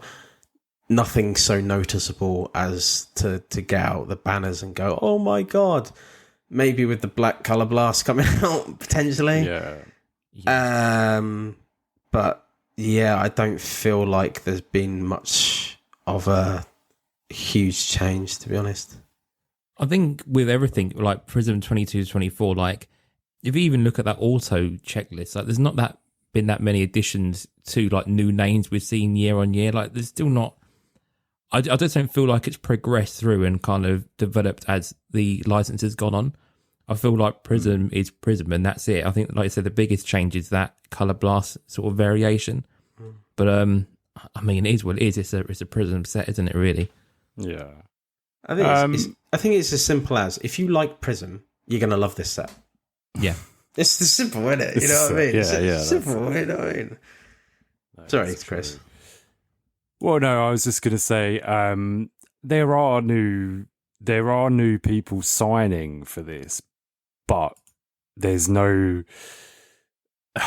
as Dave would say, there's no great shakes about it. It's just the rookies, and there's no real sort of draw to it, where we have had that in previous stuff where they've had a lot of different legends signing and things like that. It does seem very similar and very samey. But yeah, if you like Prizm, excellent, Prizm's out. So let's do a quick rundown of what there is. We've spoken about NFTs. We've told you there was a WrestleMania parallel that you could get in the free pack. Is there anything else to say on that, guys? Dave, do you want to talk about it? Or good. There's just one thing, and that's the Pulsar Prizms out of 499. Like, what's the point of them? Like, they're like pretty much one a pack. You know what I mean? Like, you're getting they still have the Red Wave, and they've got these out of 499s. And they just, for me, it's just like it's a jazzy base card. I don't see it as a hit.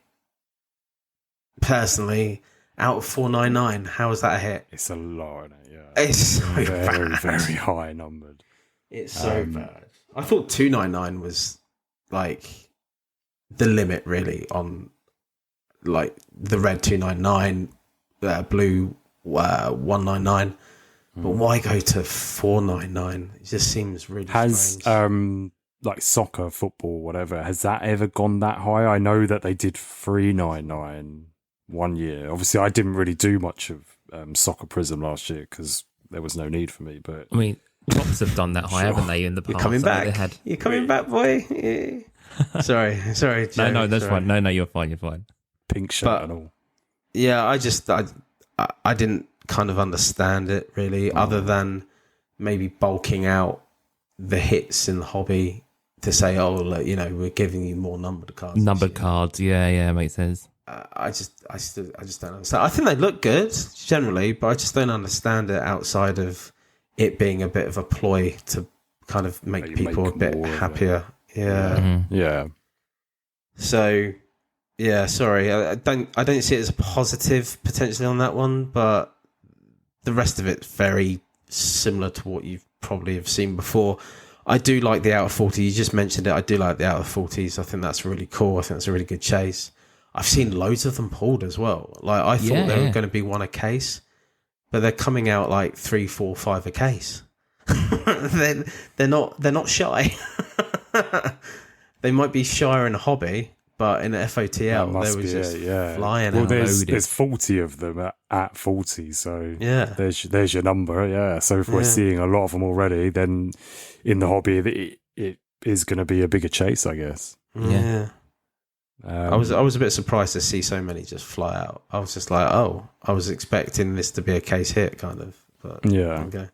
I mean, we've actually, if you actually think how many boxes we've been seeing ripped as well, I say there's going to be a lot of them. I mean, I don't think it's per box, but I mean, you're getting every 2 to 3 boxes. We're seeing them at least, aren't we? So I saw less teals out of 499 than I did the out of 40s. 40. How does that make any sense? Like, it doesn't, but whatever. Weird. Cool. So I'll just really quickly, so we've had NFTs, we've had FOTL, hobby out now, as of this coming out. Yeah. Hobby wise, you're looking at 2 autos, 12 inserts, 22 parallels per box. And you can get the white color blasts. The checklist for the white ones is bigger than the black, so you've probably got more chance of hitting a color blast in the hobby. Mm-hmm. Then you're going to have undercard, retail, 9 cards per pack, 10 packs per box, 20 boxes per case, so more per case here. And they do feature this time around black color blasts. There's 5 that you can hit, and 1 of 1s, which is good. The box configuration is 1 auto, so you get 1 less auto, 6 inserts, and 12 parallels per box. So it's, you know, more stacked than last year. So that is a bonus for us. As we mentioned earlier, blasters hopefully on the way, and I have heard that they will at least on average have 1 numbered card per box, and you can get those Pulsar autographs as well. No news on hanger packs as of yet. We only saw them in 2022. We did not see them last year. And last thing, base set, 200 cards, 100 of each, horizontal, vertical. And from what I could see, I might be wrong, there was only 1 new insert, which we'll cover in a minute. The rest of the inserts seem the same as before. Yeah. I think, you guys run down. I think the only thing to add is that we believe that the blasters, the retail, are going to have the finite 1-of-1s. Finite 1-of-1s. So the hobby have the black 1-of-1s, the true black 1-of-1s, as they call. The blasters will have finite, and then the undercard will have disco donut, mental crazy 1-of-1s. But it's good that.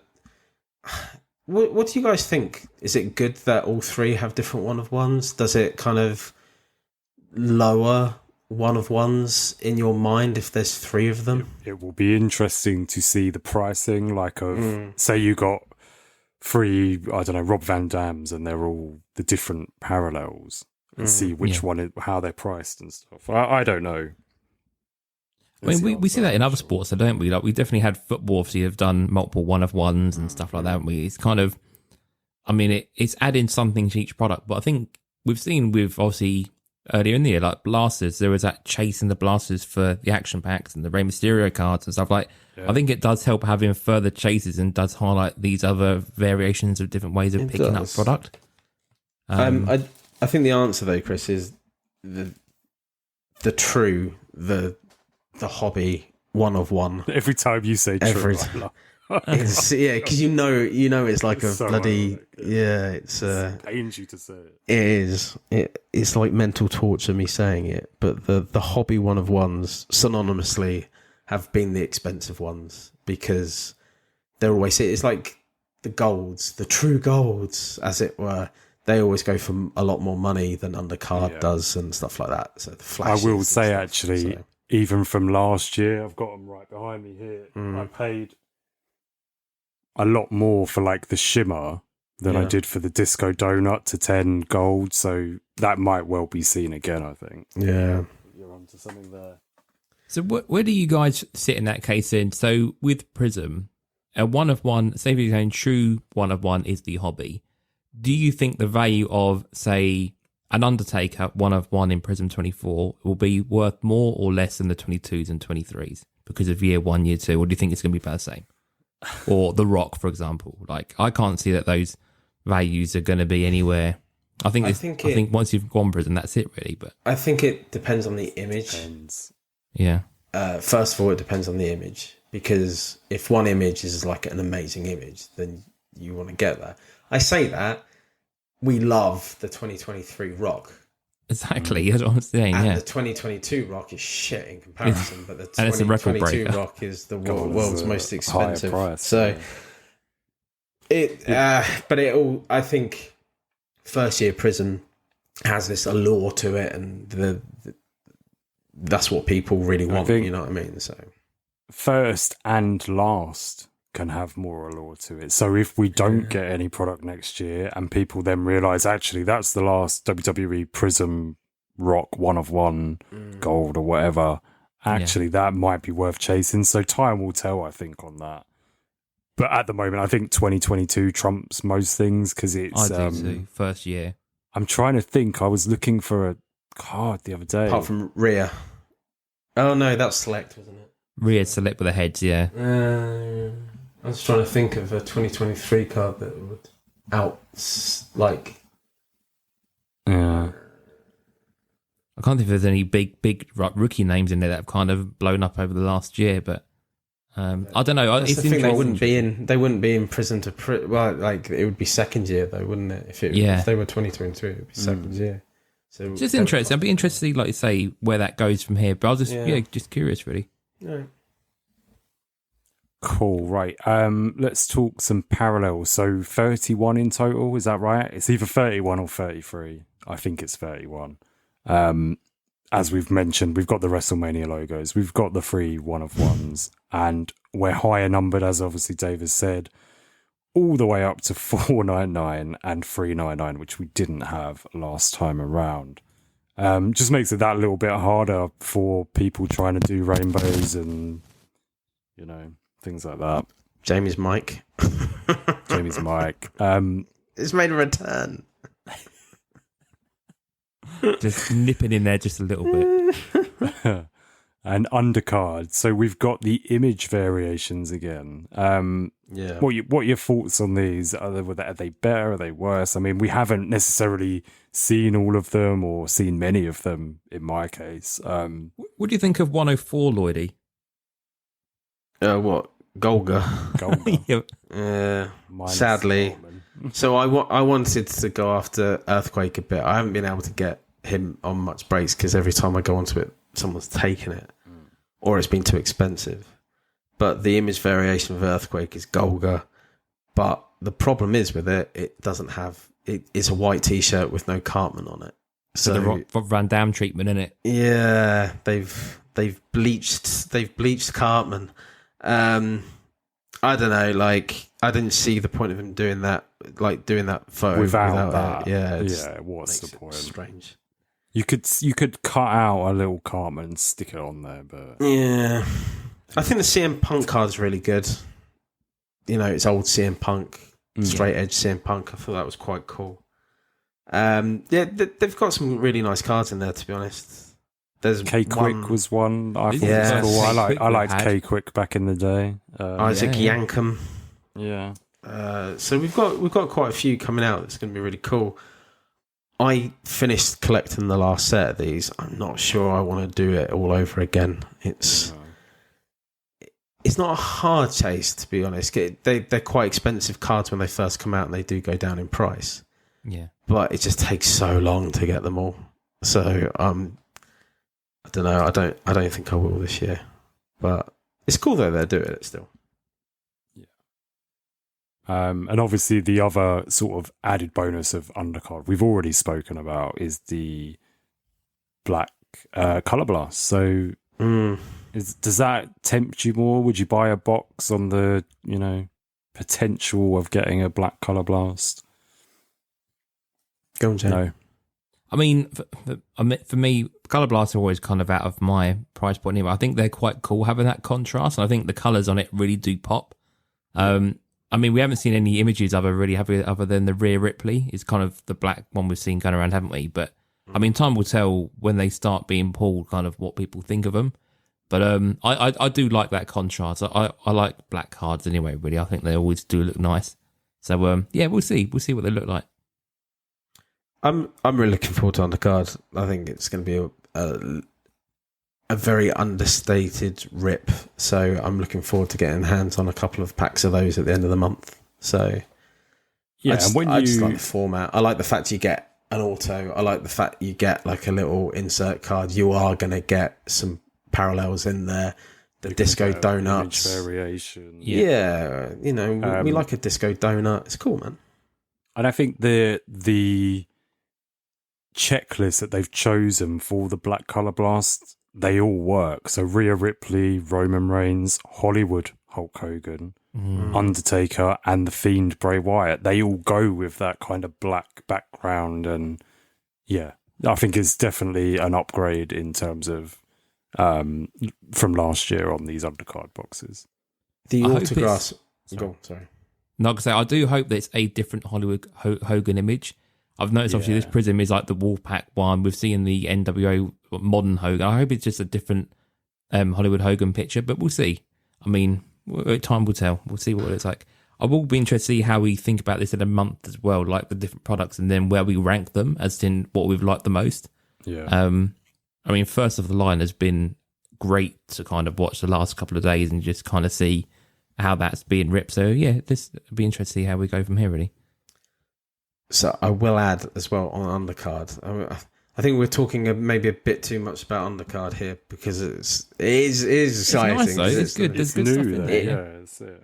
The thing is with it, it's synonymously with the undercard. You do get legends, and I wouldn't say the big legends.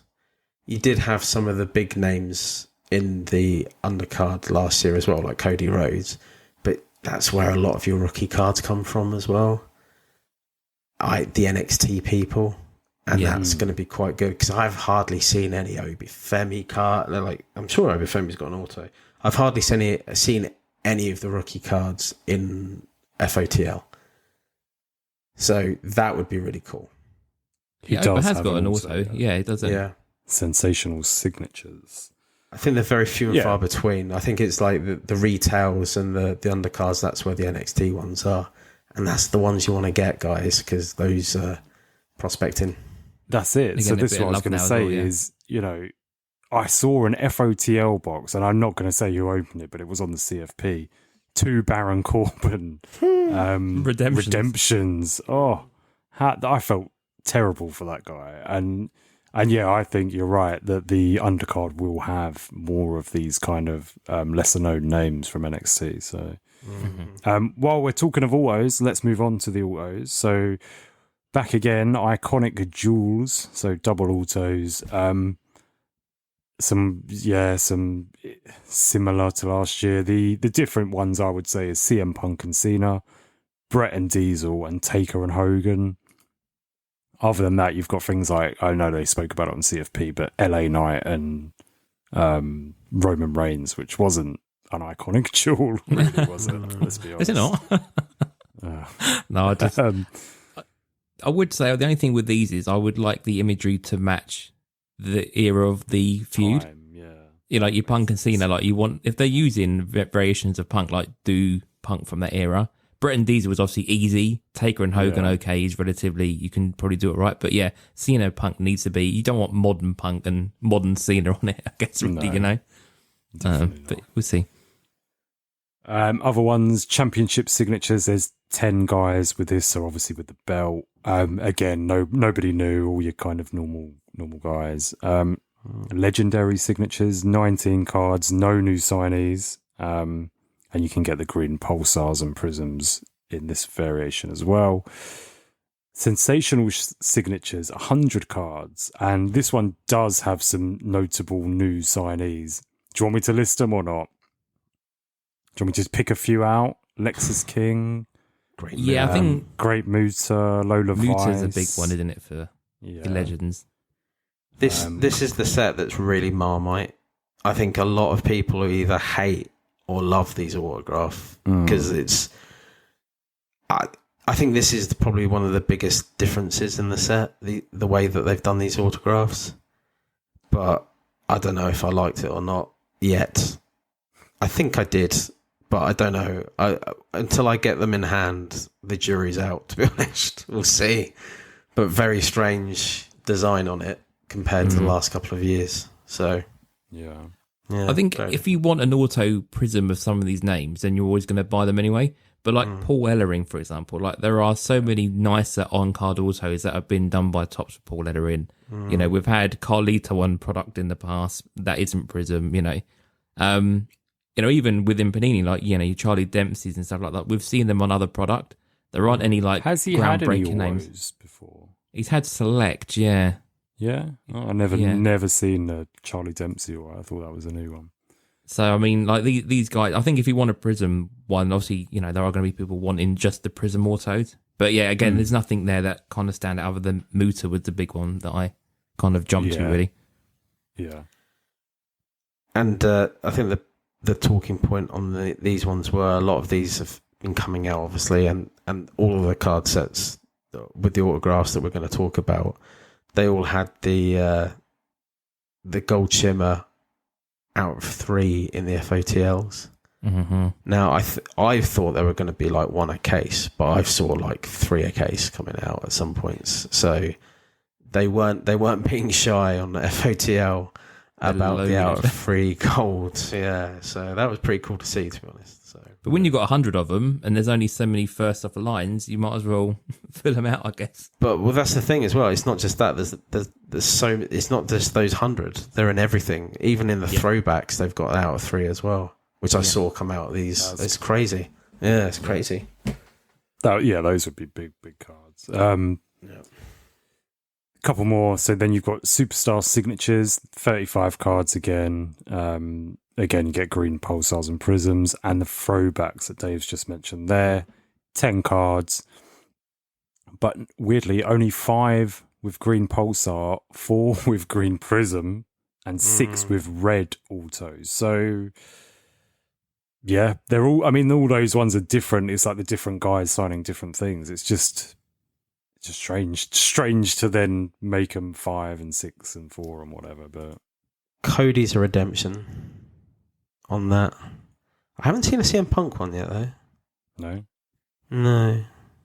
I'm just trying to think of any others. I saw an Alexa Bliss redemption. What were they throwback ones? The Alexas? No. No, they're just base. So. No, you'll know to be honest, I did actually prefer the design of last year's throwbacks to this year's throwbacks. I think they're a bit more blocky. Like they were last year's throwbacks were quite curved and quite nice, to be honest. I like that design. So same. I think, Iron Beholder, each their own. If you like it more, then cool. Good times. No Alexa in the throwbacks. It's Stone Cold, Becky, Shawn, CM Punk, Hogan, Trish, Cena, Reigns, Undertaker, Cody Rhodes. Your big names. Big names, yeah. Cool, so that's all of the signatures, all the autographs in the set.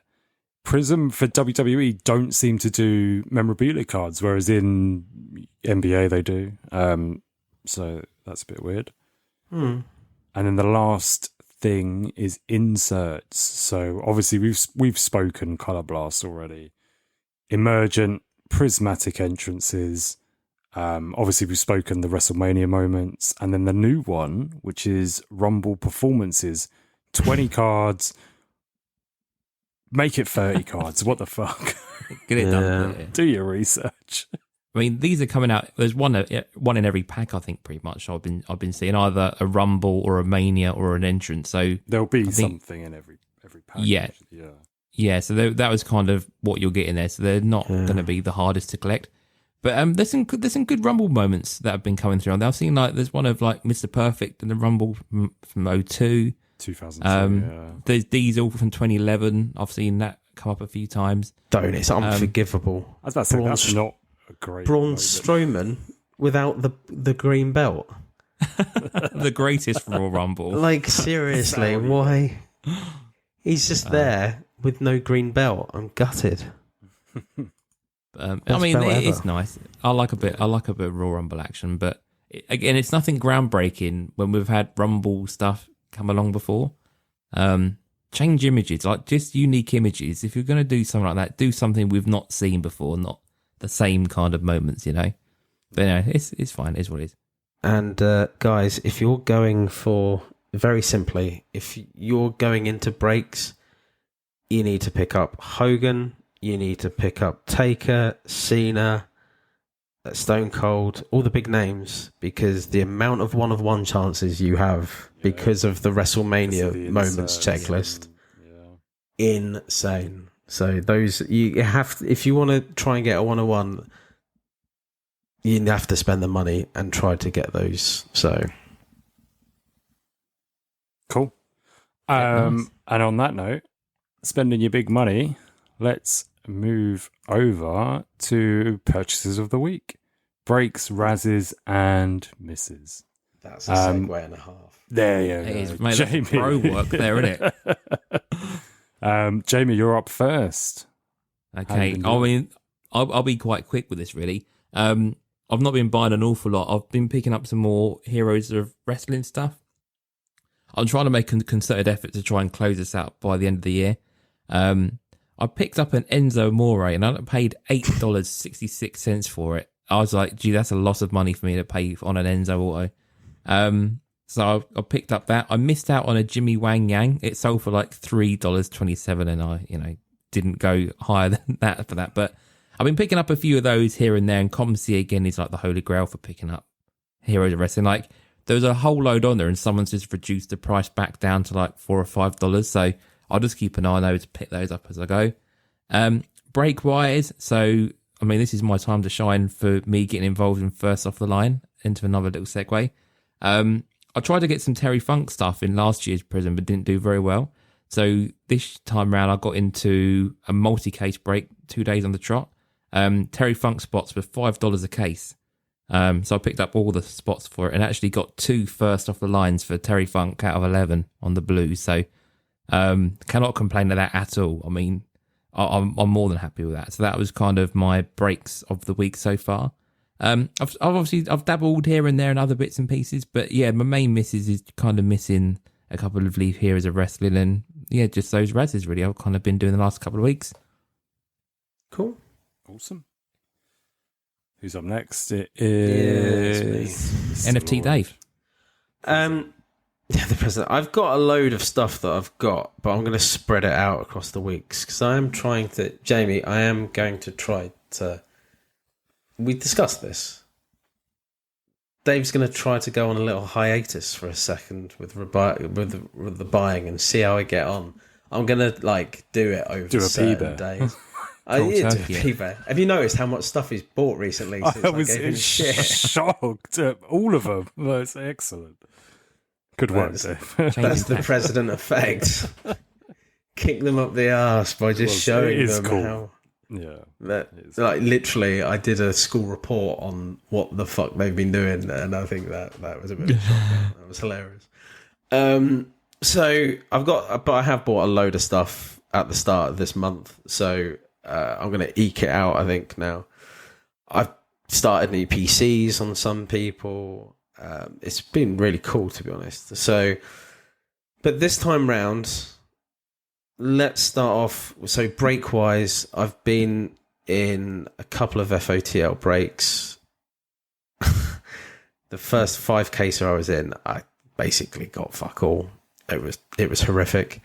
So I did try and make up for that the next day, and I finally pulled a blue shimmer out of 11 on my new PC, Carlito. Nice. So I also got a couple of his autographs as well. So he is my new PC for Prizm now. So Pretty cool. I spit in the face. I've always liked Carlito. I like Carlito. So I was a bit shocked, actually, like when it finally came out. It was one of the last blue shimmers in the last case as well. I was like, thank Christ for that. And my screen froze as well, just as it was being pulled. And I was like, is that a Carlito? I don't know. So, yeah, I've not done well on rookies. I haven't done well. I'm so glad I didn't go for Bron Breaker, because he's been a pretty price, and I have seen 0 Bron Breaker hits out of all of the FOTLs I've been in. Like none. Like not even. I can't even remember seeing an out of 499. I think that's mental. No, I mean, I don't even know what the image is. It's horizontal. This time round, very similar to the first year. Clothesliney. He's not clotheslining. He's just like making a. but it you know what I mean. It could be easily confused without that rookie symbol, to be honest. But yeah, no great shakes on breaks, to be honest. But I'm glad I've worked out my new PC going forward is Carlito. Terry Gordy. Terry Gordy. Other than that Bron teal, I also picked up a Bron limited pink to, I think it was 49. I put it 50, but I'm sure it's 49. I love those limited bronze. The one he's doing a flip on, and I think it's really cool. And I got that for like $5, so I thought that was quite cool. But I've got so many other bits and pieces. I'm not going to... I think next week I'll go through what crosses I've got. I've got so many crosses. Unbelievable. And everyone's been helping me out with it as well. So thank you. Shout out to Tagsy, Chris, Tommy, like everyone. So I've got so many that are still coming to me. So yeah, I think I'll do a recap. I'll do a recap when I get it all. Kieran Cross. Kieran Cross. Kieran Cross. I think just really to round it out, the two, so you don't have to mention it on yours, Chris. I can't remember if I said about the purple title ambitions that I swapped with you for Brody King. Yeah, I think we said that last week. Yeah. And I got a Matt Jackson image variation, so I still have that. I still haven't found the Nick yet for sale or anything like that, so I will have to purchase that if it comes up. I did get a trade from Chris as well. Thank you, Chris. Hangman Red Auto. That you didn't know what to do with. It was going to sell, but you guys both liked it. Yeah, both like him. Hangman. Sorry. So. Yeah, exactly. So me and Lloydy have discussed this even further from here as well, haven't we, on Monday? Yeah, well, there was a potential other trade that we were going to do, but I don't know what you're doing with that other thing, Jamie. I've done nothing yet. Okay, well, it's up to you. It's up to you.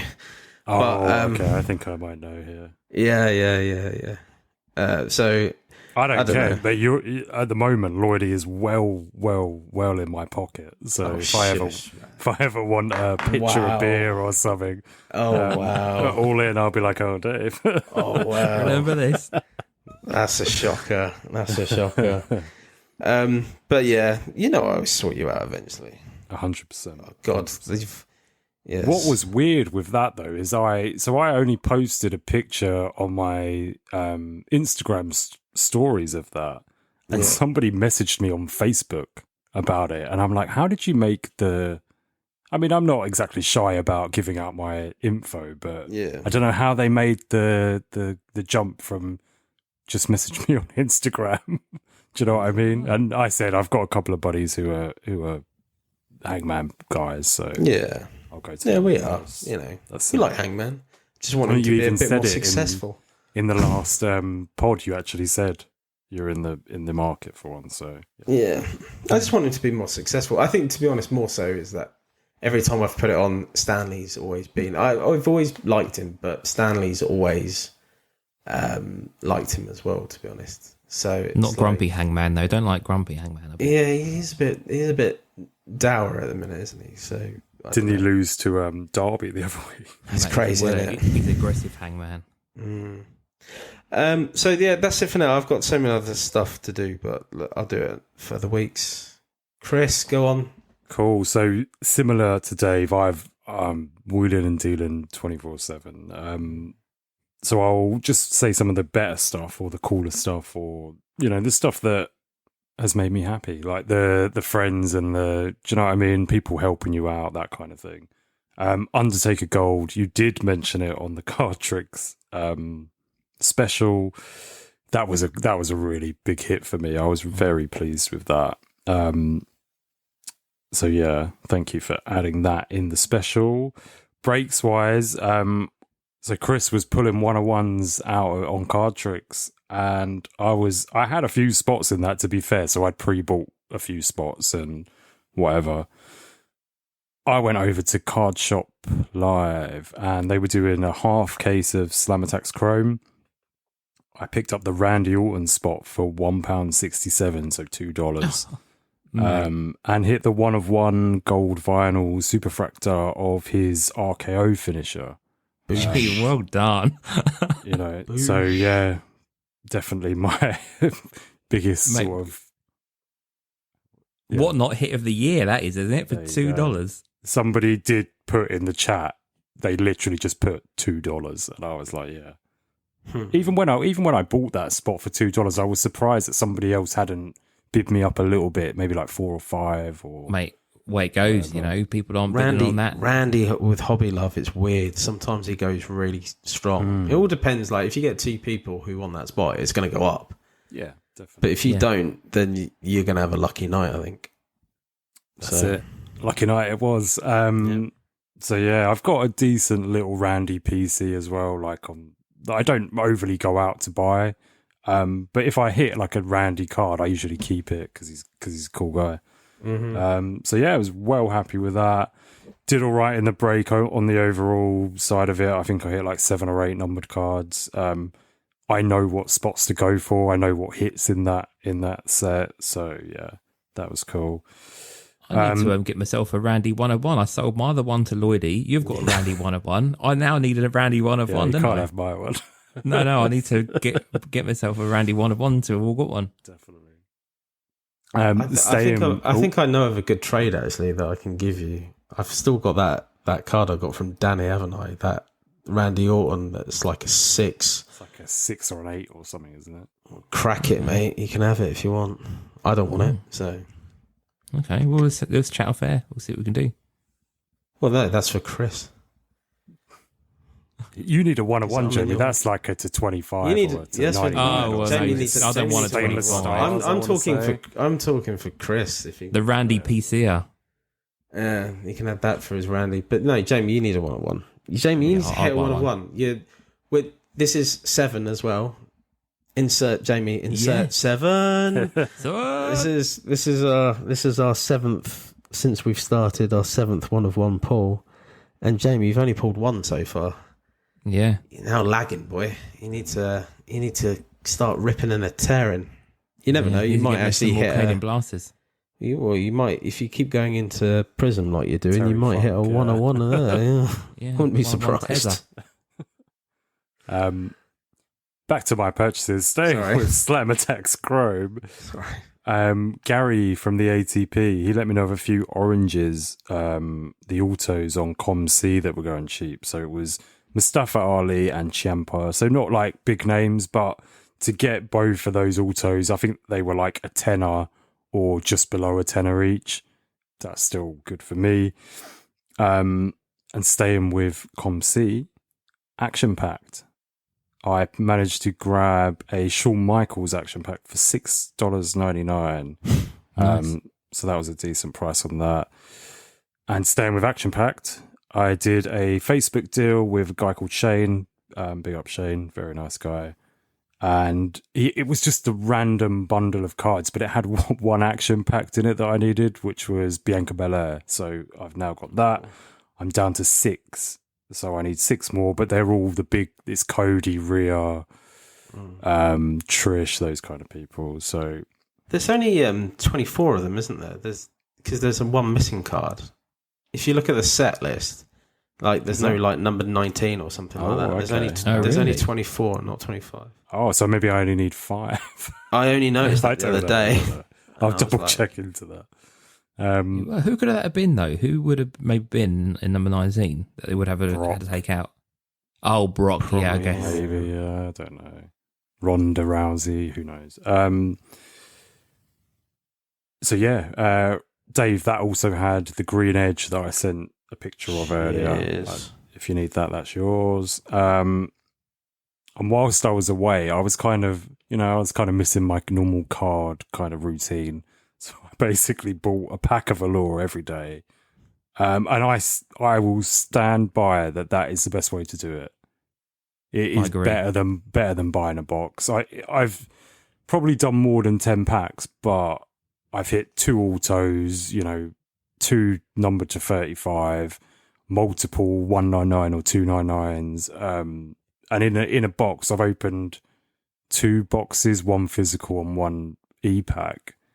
And you're not really guaranteed anything in my physical box. I got a steel chair and a taxi, and they were shit people. So, I still stand by buying packs singly to buying a box. I can confirm. Yeah. I did the same thing, and I didn't know whether you were going to mention this today. I did the same thing. So are you ready for this? On my box that I bought, the hits were, I think, Hook out of 299, which you've got, Chris, now. Yeah.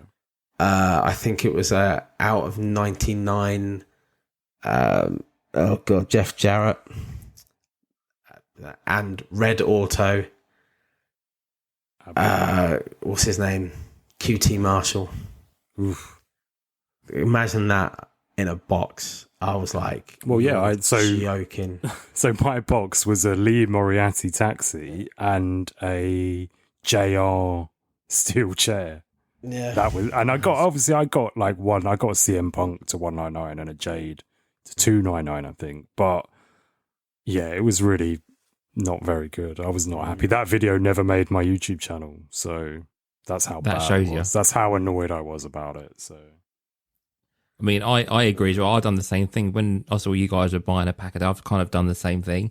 I mean, my numbered and hit rate has been much, much better than any boxes I've ever had to buy, physical, whatever. Yeah. I think we've had this conversation before, but even buying a couple of packs, I don't think buying 2 or 3 packs helps at all. Like, just leaving it a few hours, get another single. It's really nice. It's amazing, really, what these have got in them compared to what's in actual product, from a retailer, And we've all pulled big cards out of it as well. Yeah. So we've all done well. So can't complain. Can't complain. And that's it from me this week. Shall we move over to our top 5? Yes. Top 5. Just to let you guys know as well, we are well over our 2 hours, 7 minutes this time round. It's because we haven't been together in so long. I know, we're making up for this. So we're breaking new ground here. Yeah. Bumper edition. Well, Graham will be happy. He likes a long podcast. So he does. Yeah, no, it's great. great. He likes it long and girthy, or Graham does. Anyone going for a long road trip, this is going to be perfect for them for the weekend. 6-hour road trip, you're in for it, I tell you. Do you want me to go first then? Yeah, top 5 was poses. So poses. So yeah, Dave, take it away.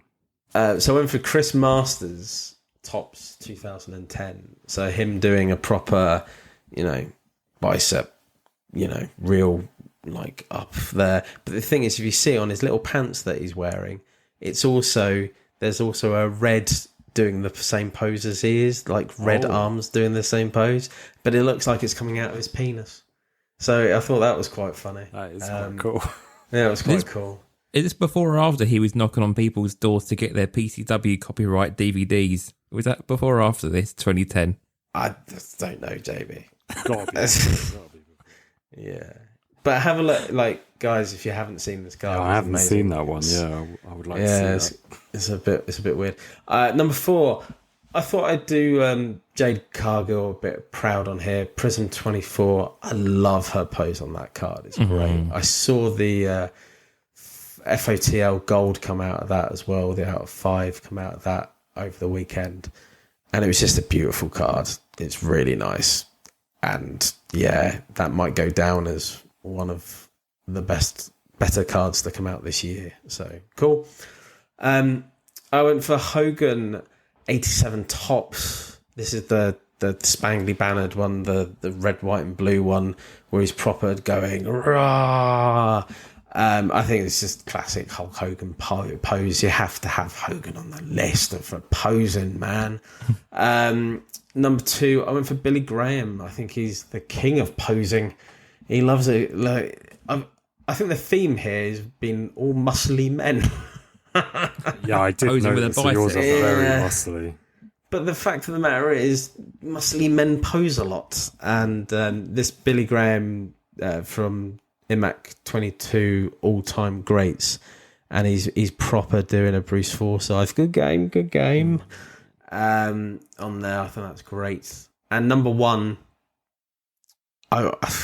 there's no better shot of Shawn Michaels doing this, but Shawn Michaels doing the Shawn Michaels pose on Stridex 97.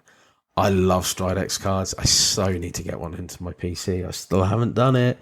I keep every time I They're not annoys like me. full-sized cards, are they? They're like half-sized cards. They're like square cards. square cards. Okay. They're really weird. Obviously, they came as a freebie with Stridex, but in the Do you know what States, Stridex is? it's Like spots, acne isn't it? cream. Yeah, Yeah, acne cream. acne cream. Imagine getting a wrestling card with acne cream. Acne cream. But that's why they're rare. You know, Yeah. not a lot of people probably kept them, but it's really hard to find them in good shape as well. But that card it's got his face on the right hand side of the card, but he's like full body doing the full Shawn Michaels pose With on all it. I the- think that's really right. cool. So that's it. That's my top 5. Cool. So I will take us through my top 5. So number 5 for me, Y2J. Now, I've chosen Raw is War Fleur 2001, card number 15, if you're interested. There was a subset, Raw is Jericho. I can't believe that there's not a card of his actual Y2J debut with the silver shirt and the hair and everything. I mean, I say that, but I kind of get it. It's the back of him. So there aren't many cards, I suppose, where it's the back of someone. But his entrance and pose, I don't know. There's not many images of it at all. You're right. It's such it's an iconic moment for me. I loved when he debuted. I'd watched him in WCW and ECW and stuff, and I was, I kind of already thought that it was going to be him. But yeah, no card of it, and this is the only card that I could find in that pose. So it's from a few years later. It's kind of, he's wearing different gear, he's got different hair and stuff, but it made the list because of the debut, I guess. God, you're full of links today, ain't you? Making the list and Jericho, and it's all very clever today, ain't you? Yeah, I don't know. Just being myself, but just being myself. Yeah. Randy Orton is next, and I've gone for the living set. There's, contrary to Y2J, this one, there's loads of Randy Orton images out there in his, his iconic pose. But I've gone for living set just because it has the kind of dark clouds around it. It just works. It just adds something to it, I just thought it was really cool. The only thing I would say is it's a shame with living set that they never did numbered or parallels, even, in Topps Heritage at that kind of, a few years before maybe. But they were doing like the blue border, the silver border, the gold borders, the bronze, whatever. To have this card with a black or like purple border would have been really cool. They did numbered for Stone Cold, but from Transcendent, didn't they? So they were at 50. As a parallel. What, living set? Yeah. I don't think I've ever seen that. After Transcendent, out of 50 Stone Cold. I think. But yeah, I just think the way that they do like the Panini Instant now, where they have the 1/1, the to 5, and things like that. That would have been really cool with Topps living set. And you get them as an insert. So like you buy like 5 and you might get get 5, but you might get an extra parallel. And I feel like they do that with the soccer version of living set still. Because I'm sure my mates have said like, oh, I actually ended up getting like a numbered version a little bit later after the release or something. They or do after it on they like had the Topps base. now. They do it on Topps Solar now. Eclipse one was, like wasn't it? Yeah. They definitely do it on Topps now because they always like, you know, if you buy cards, you might get a parallel added. Yeah. So, you know. Maybe it is that I'm thinking of. Yeah. Number 3, I've gone for DX. So it's only Triple H and Sean, but it's that DX sort of comeback in 2007 or whatever it was. But this is from Revolution 2022. It's a tag team insert. Now, I've specifically gone for the Cosmic to 149 because it's like X's all over the card. Do you know what I mean? And they're giving the crotch chop on there. I love doing that as a kid. I used to do that all the fucking time. Crotch chopping everyone. So yeah, really cool parallel and something that I definitely want to add to my PC. Sticking with these two guys, Triple H.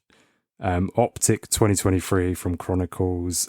It's the water spray, the spit, basically. So when he's sort of posing doing that, I couldn't decide out of Optic or there's a select ringside from 2022, where it's basically the same image. They've got the big gold, belt, the longer hair. It's used again in 2023 Prizm, but he's the short hair and stuff, and it just doesn't resonate as much. So I ended up going for Optic just because all of the different parallels in it look wicked. So yeah, I love Optic.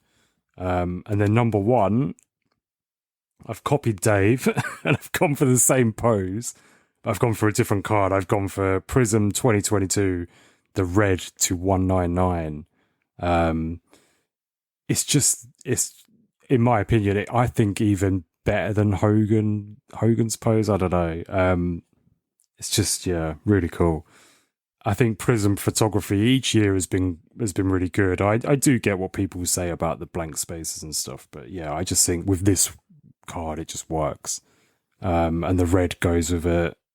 And I actually tried to find it on eBay to buy a copy, and I couldn't find one. So yeah, my number 1. Nice. Over to you. Right, okay, so I'll start off. I've gone through, first of all, I wanted RVD on here somewhere. Now, there are so many RVDs of him just doing the thumbs, and I couldn't really find one that I really wanted to put on the list. And I thought, let's put a lenticular in there, a motion of RVD doing the thumbs. I love a lenticular, as we all know. So I've gone for the 2000. Yeah, I've not mentioned it. I'm sure I might have mentioned it in the past. No, I can't remember, mate. But yeah, I've gone for the Animotion 2005 set from Italy. So this is RVD doing the thumbs on the way down to the ring, so you can make him do the RVD for you, which is all cool. So number 5, I've gone for that. Number 4, I've gone for the SmackDown 99 comic images set. I've gone for the non-chrome version of The Rock. So this is the image of The Rock on the turnbuckle doing his pose, and the camera's kind of putting up towards him, so you kind of get that classic Rock look, looking down at the camera. So that's gone in at number 4. Number 3, again, I was trying to find an image of Daniel Bryan doing the yes chant. And again, there are some, but I wanted one that was really around that period. So I've gone for Topps Chrome 2014, Daniel Bryan doing the yes chant with his 2 hands up in the air. At number 2, I've gone for Triple H. I was toying between 2 cards, but I decided to go for this one now. This is the Ringside Royalty set, and this is Triple H around WrestleMania 18 period with the 2 belts. On the turnbuckle posing with both belts. I just think it's a a really cool image of Triple H. And when I think of that era, like that's the kind of shot I remember, that comeback with the U2 Beautiful Day and all that kind of stuff. So I've gone with that for number 2. And then at number 1, I've gone for Prizm of last year. I've gone for the Macho Man, Randy Savage. Now, this technically isn't obviously his trademark pose, but it's the fact that he's like got both the arms out with a jacket and it's all black and white and kind of in the right light. It just is a nice colour match. And I haven't seen the 1-of-1, but the 1-of-1 looks stunning with the black background as well. So that's what I put in at number 1, a bit of classic Macho Man. But it's really tough for these kind of things because there are so many good poses stuff, but trying to find a card that looks nice with the pose as well, if there's a colour match or just the design of the card, I think that all has to set it off. And I think like you guys have said, they're like, if the card frame and everything looks nice as well, like the pose just looks that much better. Design is key when it comes to poses, I think, is the way around, isn't it, really? Definitely. And does anyone have any honourable mentions this week? No. I just had the one because I was toying with 2 Triple H cards. Now, one of my all-time favourite images is from the No Mercy set, and it's where the game wins the belt for the very first time. Is it when he's being held up? That's it. It's been hoisted, but that's not a pose, is it? So I took it out. I was looking for that card specifically, thinking that it looked a little bit different than it does, and I thought the same, and I was going to put it in, but I thought it doesn't. I'm not sure it qualifies. So yeah. I mean, around that time, he was posing with the one hand up, wasn't he, with the belt and that sort of. So, but yeah, it's just a really cool image. But that'll be somewhere else down the line, I'm sure. Yeah. Celebrations or something we can do as a top 5, can't we? This pod is 600 years in time length, and Jamie Odds a fucking honourable mention. So my honourable mention is okay.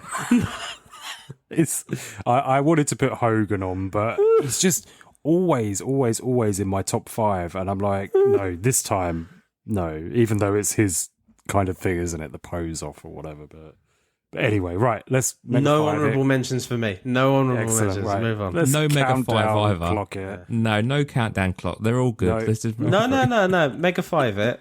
We do have a winner. So Mega 5 it. Go on. Do it. Go on.